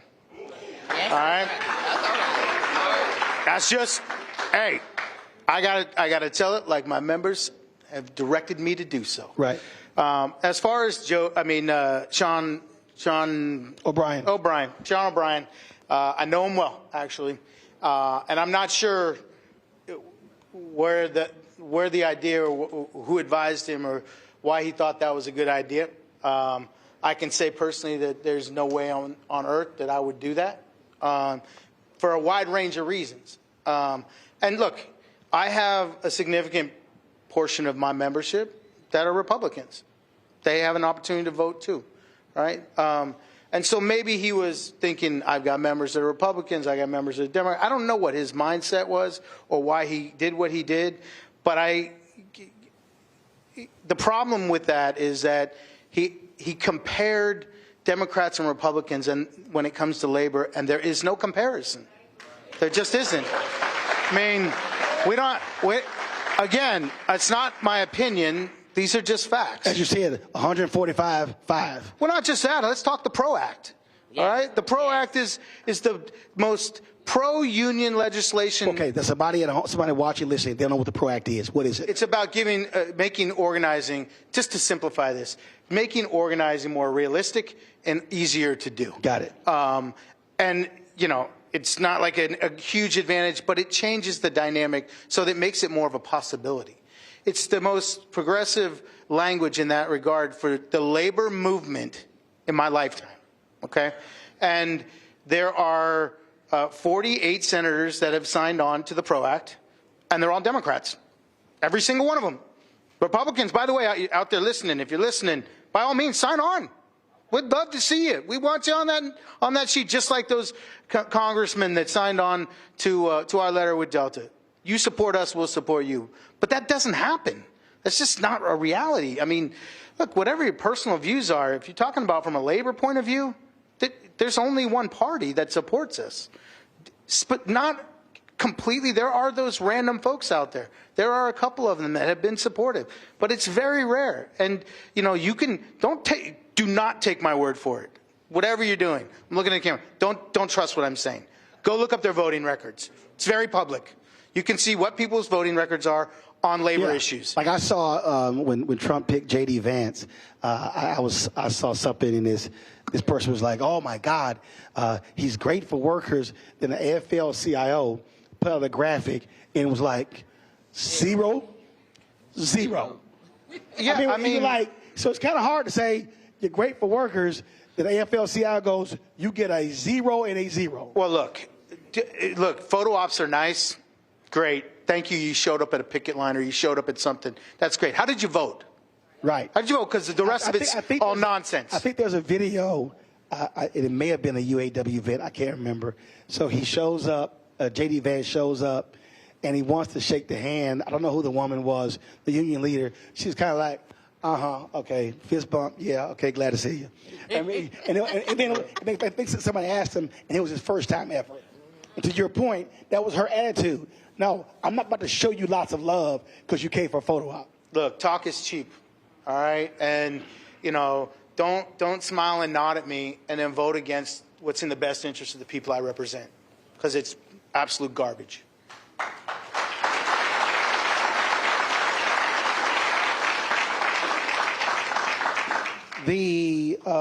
Again, what we're now seeing, because we're in uncharted territory. You haven't seen in a generation of a candidate changing midstream. President Lyndon Baines Johnson chose not to run in 1968, and so everything is in disarray. But I will say this here. I think, because you talked about loyalty, I think you got to be stupid to attack your own for 21 days and not think it's not going to show up in the polls. To me, it's the dumbest thing in the world. Trump lied 30 times in debate. Not one Republican said, let's talk about his lies. They totally ignored it. And so what I'm seeing is I'm seeing a lot of arrows being pointed internally, which to me is still the dumbest thing in the world. But what have you seen in terms of being on the ground when you're knocking on doors, talking to people? What are you seeing and hearing based upon the crap that we've seen over the last 21 days since this debate took place in this city 3 weeks ago? Well, first of all, voters have been holding it down, and black women in particular have been holding it down. And so shout out to black women holding it down. And so when we're having these conversations, we're talking to Mrs. Johnson and Mrs. Jackson and asking them about their kitchen table issues. What are the things that are affecting you? What is happening with your family? What is happening with your young folks? And what they're saying is that they feel scared about what's happening in this election. But what they're going to do is to make sure their families come out and vote. So they're going to get mobilized and organized. What we're hearing is that it's about the workers. It's about the economy. It's about how our lives can be better. But we're in control. So I don't think that everyone is as focused on the leadership of these parties as much as the values of these parties. And that's what we're honing in on. Where are your values? And make sure you vote your values. So I'm from a union family, born into a union family, married into a union family. So we're union all day long. But we're first community. We're first black. Right? We're black and we're community and then we're union, right? So we also have to serve the community that is also supporting you. So I invite you to continue to serve and support the community that has allowed you to live the lives that you're living now. So black folks have helped with this economy in the South. Black folks are on this ramp in the South. We need black folks to recognize that they have power, and they have more power if they work together. So we're talking about organizing together around issues. So when we're knocking on doors, we're knocking sometimes with labor and community together, maybe talking about different issues, but the issues all boil down to rights, respect, and dignity. And that's what we're talking about with this campaign. Dignity on the jobs, making sure that you have a decent wage, making sure you have your breaks, making sure that you're not out there in the heat all day long. One of my friends said that she was hired at $16 an hour at Delta, and now it's at $19 an hour, and it's hard for her to get a break, right? And then she has to have 2 other jobs in order to make ends meet. If she had a union, she would not be in that situation. But also the company has told them, well, if you sign those cards, you may not get your bonus in February. Right? Do y'all get bonuses in February? So, yeah. So your chair, that's a fear tactic. Don't fall for it. So if you're listening, if you're a worker on the line and you're scared to sign a card, what we say is we're not scared. We're not scared. Don't be scared. Sign the card. Organize, organize, organize, organize. When our rights are under attack, what are you going to do? Sign the card and organize. Organize, organize, organize. So when your rights are under attack, what will you do? Stand up and fight back. Yvonne, I've been having a lot of conversations with people over the last several days. And what I've said is you've got rich donors who have said to Joe Biden, we're holding our money, we're pulling our money. One guy's on the record is telling Adam Schiff, if you do not come out against him, and if the other senators do not publicly come out against him, I'm not giving y'all any money. And what I've said is, donors may have lots of money, but they only got 1 vote. And the reality is, you cannot win an election without the votes of the people. And what I've been saying to people through my social media, on this show, is you are the ones who decide the leadership. So these donors can get in these rooms and these fat cats can decide if they control the party. But the reality is, folk got to speak up. And I've said, listen, if President Joe Biden opts not to run, there's going to be a civil war if they don't pick Kamala Harris. And I've said to people, let them know, F around if you want to, but it's about to be a problem. You're about to find out what's going on. Because, to your point, if you don't have the people, you have nothing. You kind of need them, and that can't be lost, I think, on a lot of these, elite Dem operatives that regular, ordinary folk chose Biden Harris. And if you're going to beat Trump, that's the only way you're going to beat him. It's not going to happen with some rich donors in California. I agree, and that is why all of our efforts, Deborah's, ours, Stand Up, the Georgia AFL, and all of our affiliates are out there educating. We have to educate. I say this all the time to my staff. We got to get people to connect the dots. I know they hate when I say that because I say it all the time. I say it all the time, too. Oh, okay, see? And it is over the last election cycle when Warnock was in the runoff, the number of folks in the union that voted right rose because we went on a serious education. Why do you need to vote for whoever? You have to, the PRO Act was part of it. We have not supported people who have gone against us. We have people in our state legislature. And the other piece to this, it's not just who's in that White House. We have a full slate of folks that have to get elected this year. And we are ready to fight, to educate, to mobilize, energize, all of those good words that we use. But it's not words, it is actions that we are in process. We started doing our campaign last year. We didn't wait till August or September as we usually do because we know we're in a fight for our life. We're in a fight for our lives, for our members' lives, for our families' lives. I have grandchildren that I don't like them to see how this world is right now. So we have to really fight and educate. Connect those dots with people that you work with, people you go to church with, people you sit on the usher board with, on the deacon board, and get our ministers in our churches to understand why it is you have to connect the dots. Now, I came out of a public service union, and many of our members used to say, well, why do I need to vote? I don't need to vote because you're voting in your bosses. That's the power that you have. And your bosses, those bosses are making a whole lot more money than you are. In reality, the bosses were happy because we would go in and negotiate more money. They would get the same benefits that we would.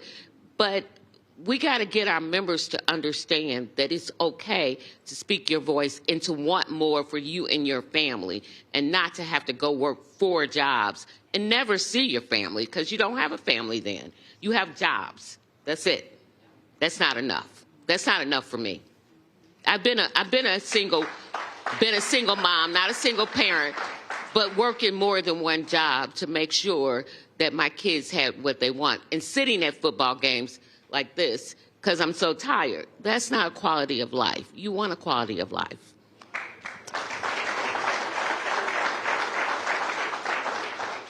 Rich, I travel this country a lot, and it's interesting.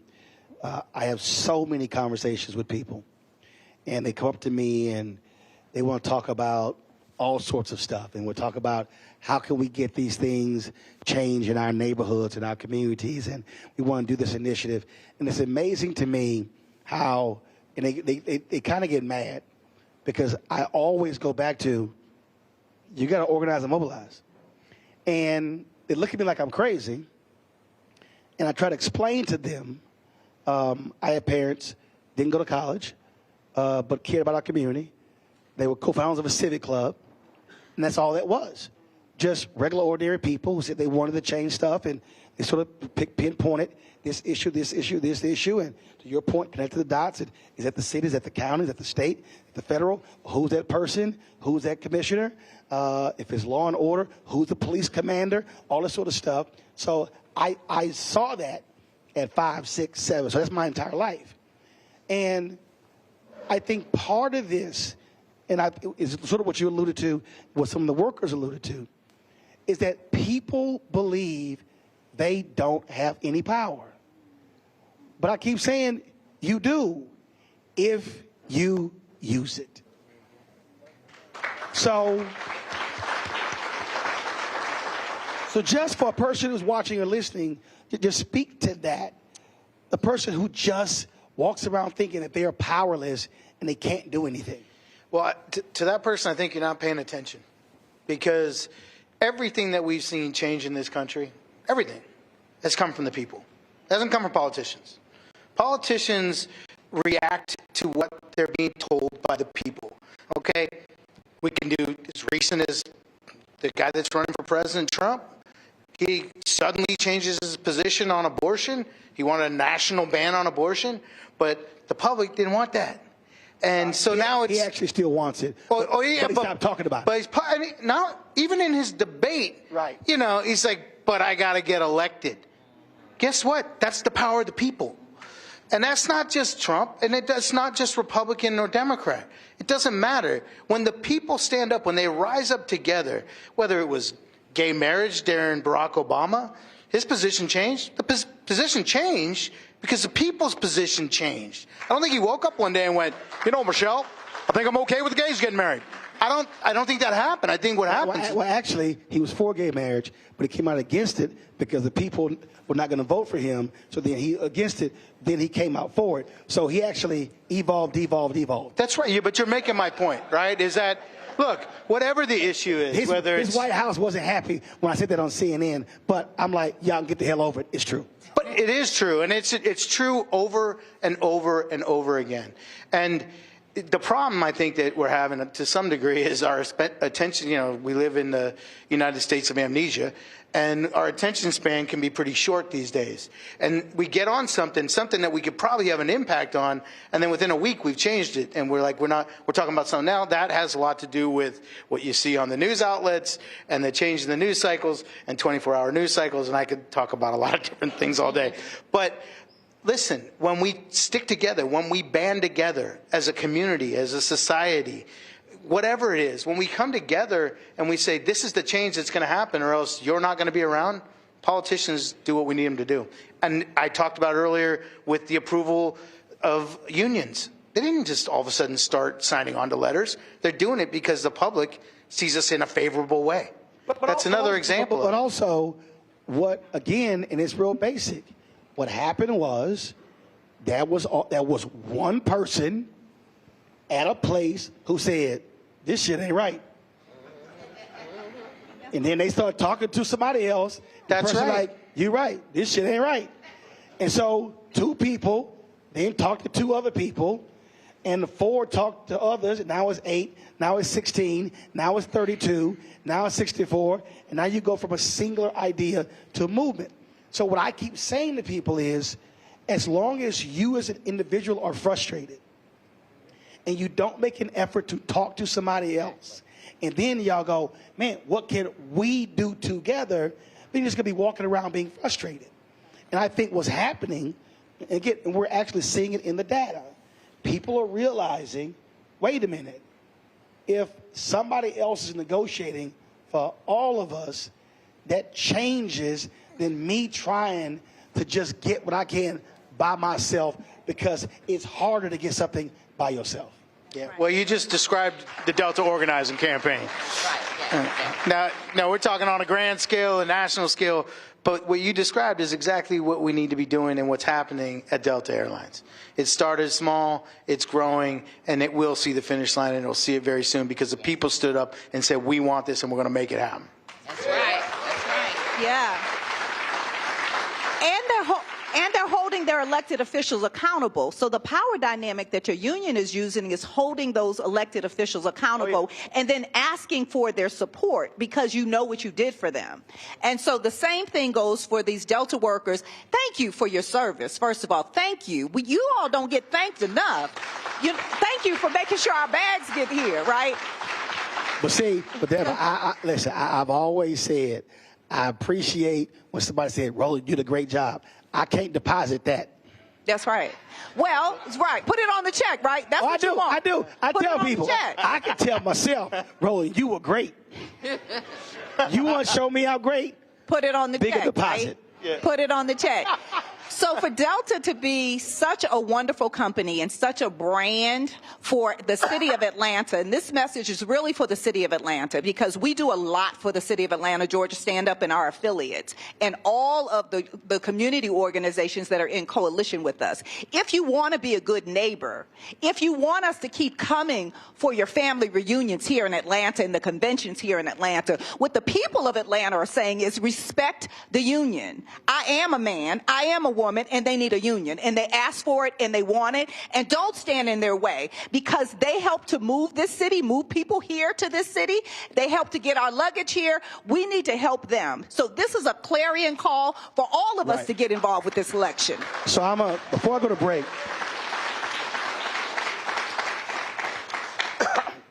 break, I'm going to say this here because you somewhat alluded to it earlier, Richie, and actually all three of you.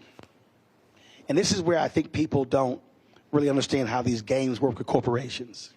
So prior to COVID,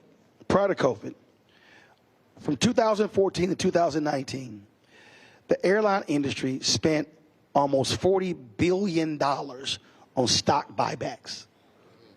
Now, for the person sitting at home, what they're not understanding is that the stock buybacks are meant to boost the stock price and to return shareholder value.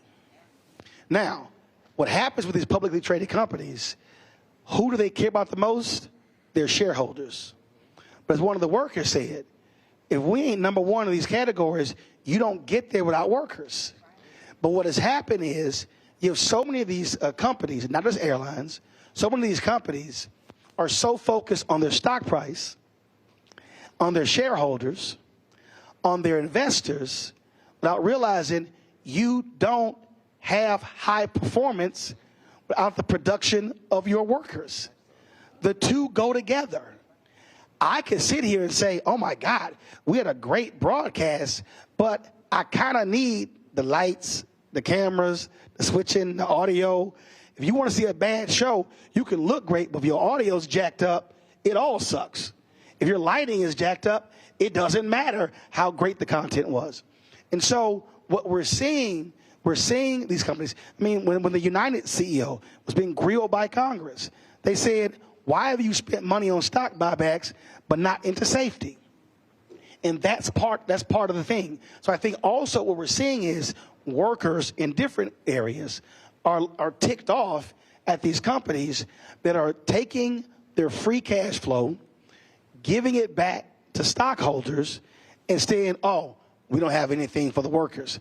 When the Trump's tax cut, and the thing is, they were public. He was running around and said, oh, they're going to put the money back into the companies for the workers. The CEOs were like, no, we're not. They were literally like, no, we're not. We're doing stock buybacks. And that's exactly what happened. And so what we're now seeing, I think, we're seeing a worker revolt saying, you keep giving stock buybacks and screwing the workers. That's why they're responding, I think, the way they're responding. Go ahead. Can I just say one thing? The other piece is that workers are being informed of how much these CEOs are making. And they're making... What's it, 39 million? Yeah. This is the largest gap in American history between what a CEO makes and the workers make. Right. We've never had a gap. I think it's upwards of 45 to 50 to 1. Yes. Yes. That's how wide this gap is. And folks are realizing that and saying, well, my CEO makes all this money and I'm making $5.95 an hour, you know, or $8.50 an hour. And it's that big, like I said, number one to do business, but number 47, 48 for workers. My bad. In 2022, the CEO to worker compensation ratio was 344.3. So the CEO made 344 times more than the average worker. When I said it was 50, that was a number in the early 70s. That's how it was then. Now it's 344 to 1. And that's a reality. That's not just pulled out of the air. That's not right. It's not right. It's not right. That ain't right. It ain't right. Well, it was funny. It ain't right. It was funny. I know one CEO in the media business who they own multiple different companies, but they told one of their divisions there will be no bonuses for the workers, but the CEO got a bonus for their performance. And it was like, well, how in the hell you get a bonus for our work, but we didn't get a bonus for our work? Right. That's what we're seeing a lot. All right, gotta go. That part. Gotta go to a break. We come back. We're gonna take some questions from folks here. Folks, you're watching Roland Martin Unfiltered on the Black Star Network.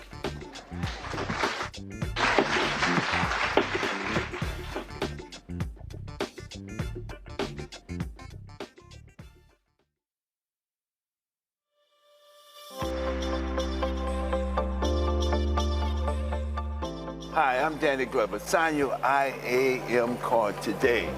Why? Because unionization means representation.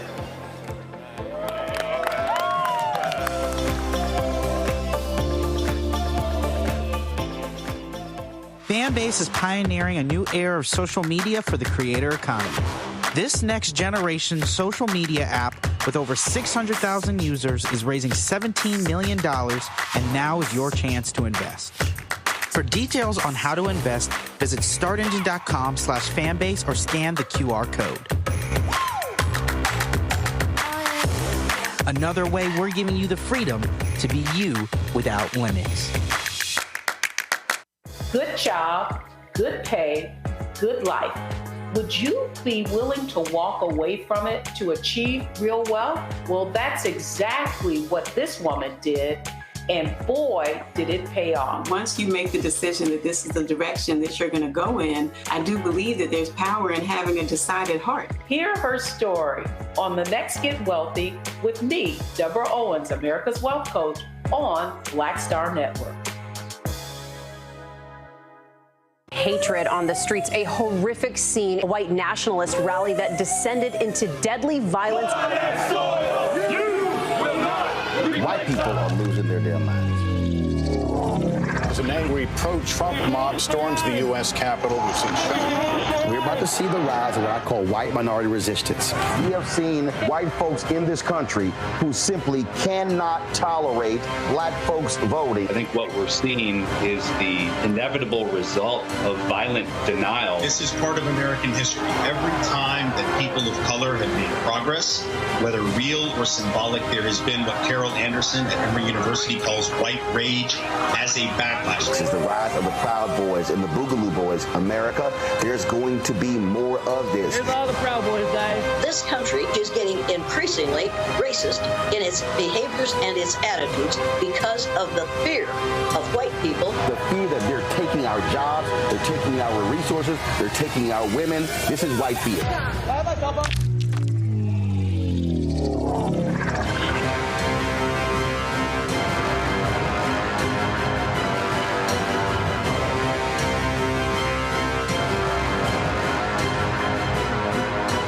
Coming up on the next Black Table, a conversation with Professor Howard W. French on his new book, Born in Blackness, covering 600 years of global African history and helping us understand how the world we know today is a gift from Black people. There could have been no West without Africa and Africa. That's on the next Black Table with me, Greg Carr, only on the Black Star Network. On a next, A Balanced Life with me, Dr. Jackie. How are you being of service to others? Doing for someone beside yourself is such a big part of living a balanced life. We'll talk about what that means, the generation that missed that message, and the price that we're all paying as a result. Well, now all I see is mama getting up in the morning, going to work, maybe dropping me off at school, then coming back home at night. And then I really didn't have any type of time with the person that really was there to nurture me and prepare me and to show me what a life looked like and what service looked like. That's all on a next, A Balanced Life with me, Dr. Jackie, here at Black Star Network.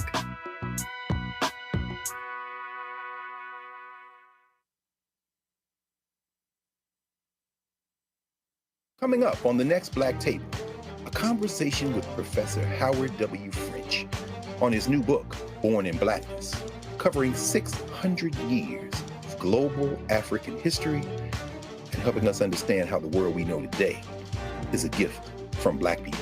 There could have been no West without Africa and Africa. That's on the next Black Table with me, Greg Carr, only on the Black Star Network. Hello, I'm Paula J. Parker. Truly proud on the Proud Family, Louder and Prouder on Disney+. And you're watching Roland Martin, Unfiltered.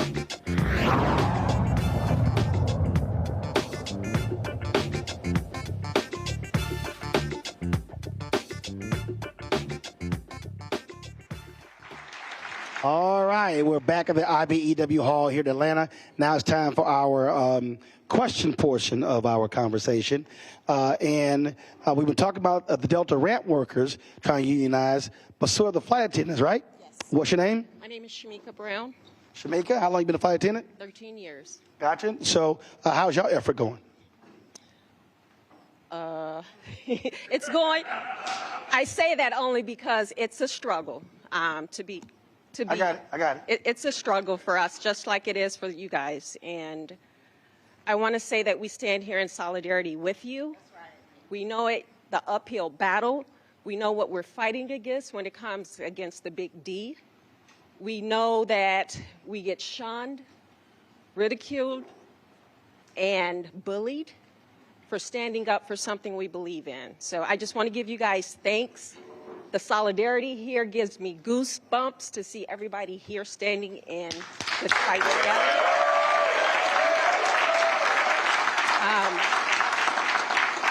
Before I ask my question to Mr. Martin really quick, I want to say that we have to stand for something. I was brought up from the Midwest, raised by my grandmother. And I was always told, you stand for something or you fall for anything. So when you go home and you're tired, you're frustrated, you're angry, you're pissed the fuck off. Yeah, it's my show. You can cuss. Don't worry about it. Hey, that's. It's all right. The show is called Unfiltered. That's good. That's good to know. It's called Unfiltered, and I own it. I've been holding back all day. When you're pissed off, just know that you're not in this fight alone. You got support systems. When you need someone to vent to, I'm in Atlanta. Just know that. And we love you guys for getting in this campaign and fighting for what you fighting for what you deserve and finally getting it. So my question, Roland, Mr. Martin, is, from your opinion, with Delta being Mecca in the South, what struggles, outside of the ones that we mentioned already, do you see us approaching when it comes getting closer to the finish line? Well, I'll answer this way. I appreciate your question. Thanks a lot. And good luck in the fight. It's sort of what you alluded to earlier when you talk about when major companies provide community support. And so what I try to explain to people is follow the money. So even in my business, you'll have companies that will buy tables at events, but they won't advertise with black-owned media. Well, what they'll do is they'll say, oh, we support the NAACP, we support the Urban League, we support the UNCF. But then I try to explain to people, I want you to calculate how much they are giving and then how much we're giving up. That's right. And a lot of people don't understand that. So I'll give you an example. We've been highly critical of PepsiCo. PepsiCo, significant market share, African American. Their numbers that they spend with black organizations and black-owned media is abysmal. So PepsiCo had an initiative where they, with the Urban League, where they 5 years, $10 million to help black restaurants. Support it, that's great.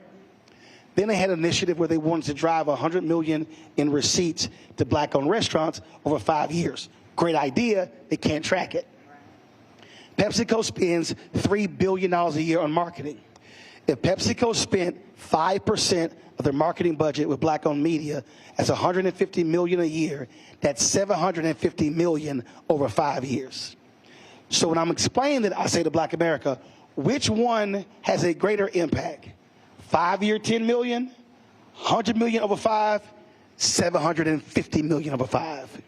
So we have to learn to stop getting excited when companies sponsor events and say, oh, you gave 25 grand to this, but you generated 10, 20 billion in profits. You gave this percentage to these events in the city, but this is what your stock buyback was. So part of the problem for us, and I'll say this specifically for African Americans, we get excited with big check presentations that are small amounts. So to answer your question, we have to literally educate people. Don't get excited when you see platinum sponsor without asking, okay, but how much are you taking care of workers? And I think that's the part of the problem. I see this all the time. People are like, yeah, but so-and-so, they're a great community partner. How much was that budget compared to this over here? Happens all the time. It definitely does. But one of the things, this is the legacy of Atlanta is Maynard Jackson. As you come into the airport, of course, is Maynard Jackson Hartsfield Airport. But he said that if we're going to have an airport, a new airport, that it was going to also include minority businesses. And he says it won't happen without minority businesses. No. He said tumbleweeds will roll down the runways until this happens. So that's 50 years. 50 years ago, he was the mayor of Atlanta. Before he became mayor, African Americans were receiving 0.0012% of all city contracts. Not 1%, not 0.5%, not 0.25, 0.0012%. Right. You ain't got to be a math major. Right. That basically is nothing. Right. The math ain't mathin', right? So we have to make sure that we also understand the value proposition of Delta. If Delta this is a company town, the town says no. The town says pay the people. The town says we want a union. We want to make sure that the company knows that we understand the value proposition, that we understand here in Atlanta that Delta moves Atlanta, but we also move Delta. And so we're going to stand with you all because that's the value proposition, right? Go ahead. I just want to say to the sister and brother from AFA over there, I know the struggle you're going through, and I know how difficult this is. I tried to organize the flight attendants in 2014, and we actually filed for an election, and it is a difficult struggle. But I want you to know that we committed to this together, and we will be there to the end. Whether we win, lose, or draw, we will be standing side by side with AFA because they've stood side by side with us. So thank you. All right. I just want to. Go ahead. I wanted to add one more thing. Be prepared for anything that Delta does, because when we're not prepared is when we are caught off guard. Always be Girl Scout. Always be prepared.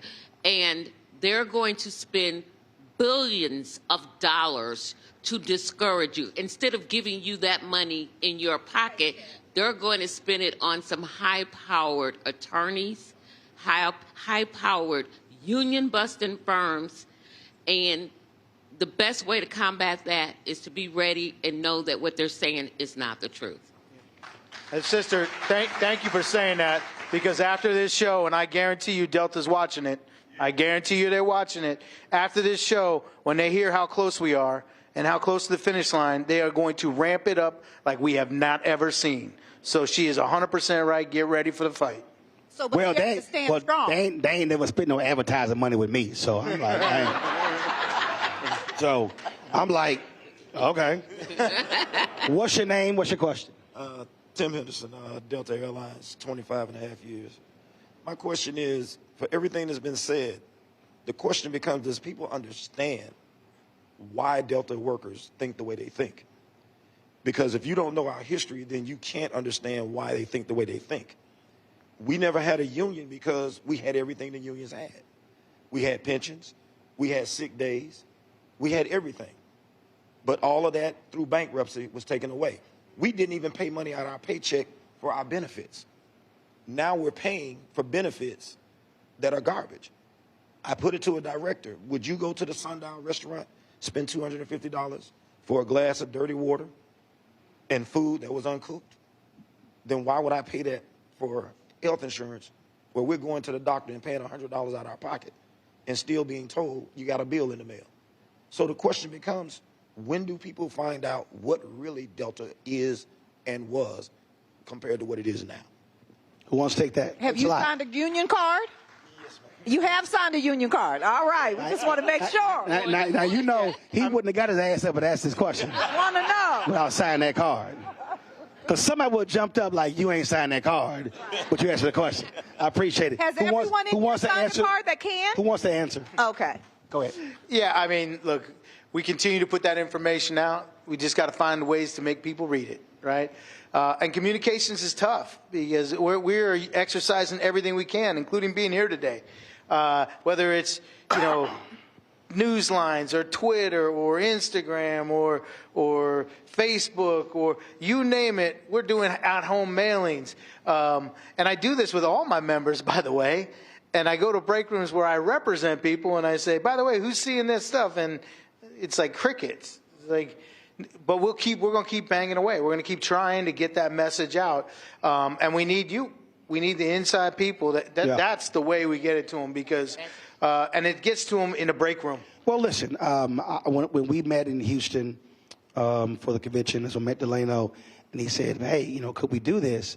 Because in our meeting, I was talking about mass media. And so what happens is people don't understand, that's why it's called mass media. You reach masses. And I can tell you, I experience it all the time, the number of people who walk up to me all around the country, going through airports, bailment, I mean, I don't care what it is, and people say, man, I had no idea about any of this stuff until I saw your show. I had no idea about these things. And so when you talk about what you're up against, it was the same thing. And I'll go ahead and say it. For 7 months, we've been trying to get Sean Fain from UAW on the show. He won't come on the show. And Reverend Barber told him, how you trying to organize black people in Alabama and you ain't talking to Roland Martin? He said, I guarantee you more black people know him than know you. and the reason that's critically important because part of this is also when you talk about how do you change people, you have to have trusted messengers. Because folks say, I don't know you, but if they know your history, then they'll listen to you. So it's the communication piece. I think that's one of the greatest mistakes that people make. They don't tap into a communication mechanism, how to maximize social media. I mean, look, when this show is over, we've got more than 4 million followers. So there'll be more people who will watch segments of this conversation than the whole 2-hour conversation. So it's understanding how to use all the tools, whether it's YouTube, whether it's TikTok, Snapchat, Facebook, Instagram, Tumblr, Twitter, I mean, you name it, fan base, you have to use modern tools to reach folks. And I'm going to say the best tool ever is you. When you talk to your coworkers, you are the best person.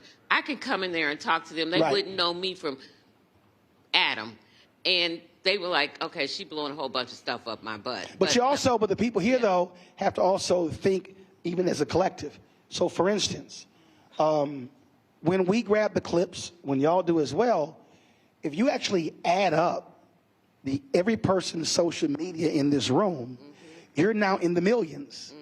So you may say, man, I only got 500 people follow me, 300, or a couple of thousand. Yeah, but when you start multiplying that by 300, 400, 500, so understand when these clips become available, when you start resharing and reposting, it's simply multiplying and more people are being educated about what the issue is. If you see 2 people on your timeline that shared the same clip, then you're going to stop and look again. There you go. Yeah, listen, I'm sorry about Sean Fain, but you can keep inviting me back. I got you. I'll keep coming. I got you. Who else has a question? Somebody else has a question? All right, come on.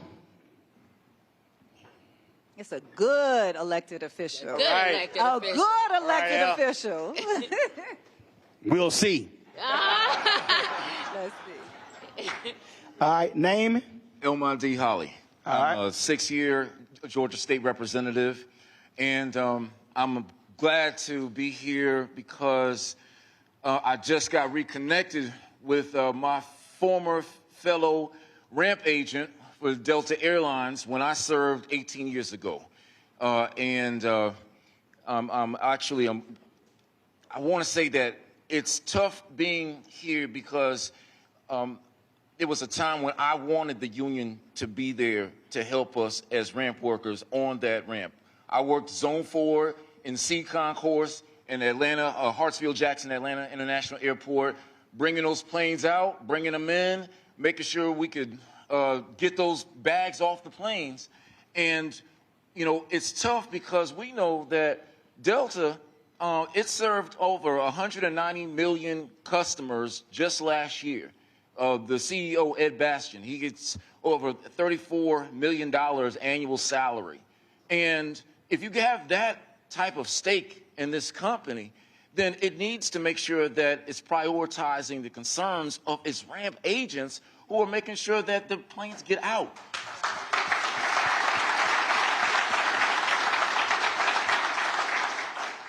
And briefly, I know that my colleagues who are here in this room, we've seen how in this state, how the governor has signed Senate Bill 362, which tries its best to make sure that when companies are trying to relocate to Georgia, that it strips away their tax incentives if they voluntarily recognize unions. And to have an environment where we always hear about the #1 state in the country, that Georgia's the #1 state, but how can you be the #1 state in the country for business, but be the #1 state to give the workers a business? That's not right.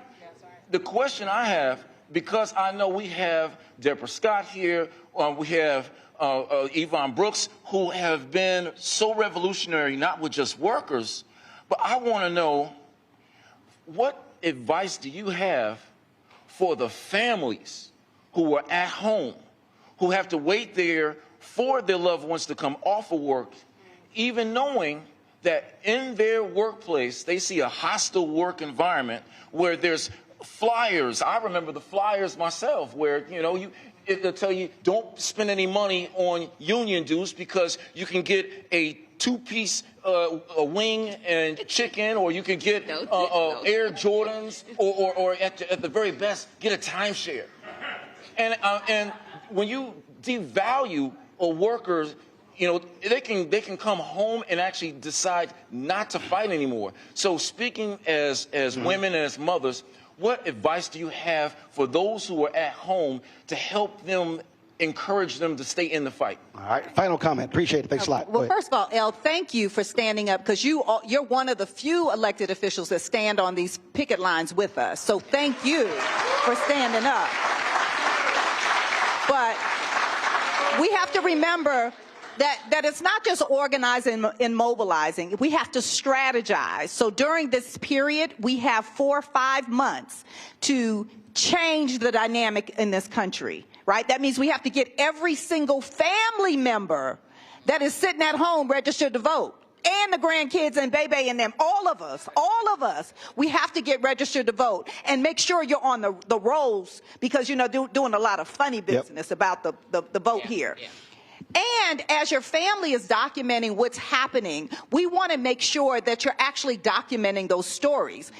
Write it down in your notebook. And I know you give them good notebooks, right? Write down the grievances and the things that are happening on your job. Teach your children about what it means to be in a union and what this company and these companies are doing to you, so that we can continue to keep organizing and strategizing. I'm from a union family, but we have to keep going, right? We have to keep rinsing and repeating and working together. So we have to strategize. So during this strategic period, we got to get out and hit these streets, y'all.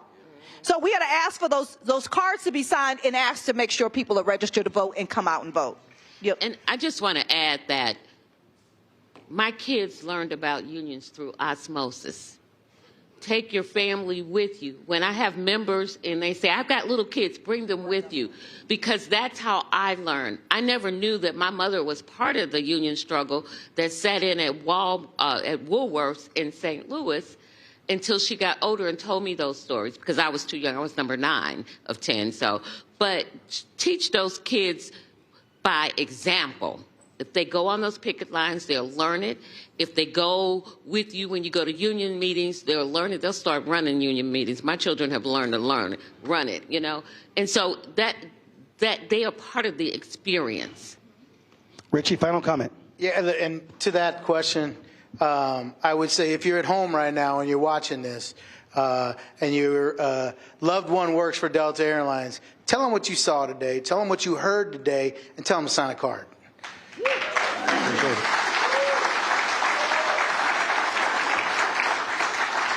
So I'm trying to keep my voice as much as I can, trying to get it back. So here are my final comments here. And folks who watch this show, who listen to this show, you've heard me say this all the time. That is, we can whine, we can complain, we can say what we want, but the reality is, unless we actually put in the work, nothing ever changes. What we are seeing right now in this country is a vast disparity between those with wealth and those who don't. When you have 3 billionaires who own more money than the bottom 50%, that's a problem in this country. When you see reports showing that the wealth of an average black family in 20 years will be 0, that is a problem. When you're seeing right now where the Biden-Harris administration is tackling the issue of medical debt, when you look at the impact of that, when you have people, I got before we came here, there was a Republican attorney general who celebrated a federal judge stopping President Biden's student loan debt relief plan. What we have to recognize is there are forces in this country right now who do not want to see regular and ordinary people get a break. What they want is they want folk doing all the work and not getting paid, not having health care, not having benefits. Now look, here's the reality. You can have a small business and you may not be able to provide those benefits because your profit margin is almost non-existent. But when you have companies in this country that are generating 5, 10, 20, 30, 50, 100, billions of dollars of profit, and they're paying CEOs 20, 30, 40, 50, $100 million, stock options, providing them free Gulfstream rides, paying for their no-interest home loans, buying off their homes, then you tell me what system is fair. But the only way these things change is when regular, ordinary people do extraordinary things. That's right. You cannot...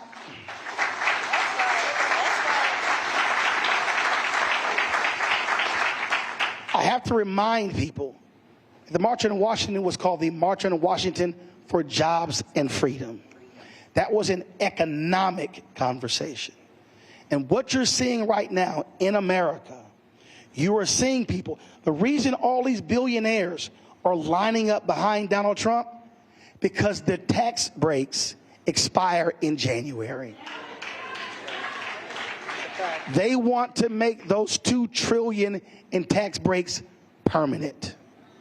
When you had folks fighting for PPP loans, you literally had them pass laws that gave breaks to folks for their private jets and yachts.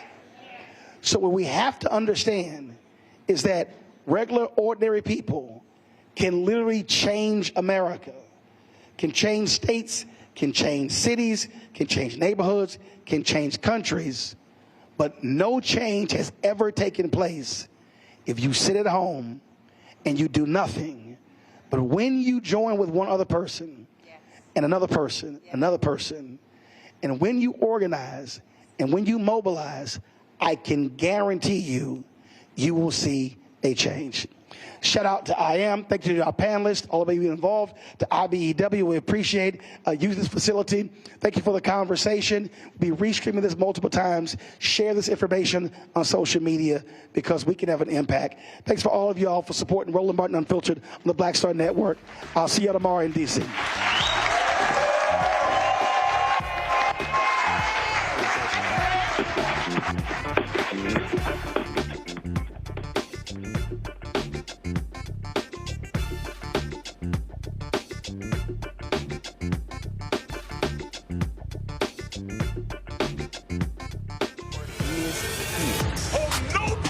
I'm real revolutionary right now.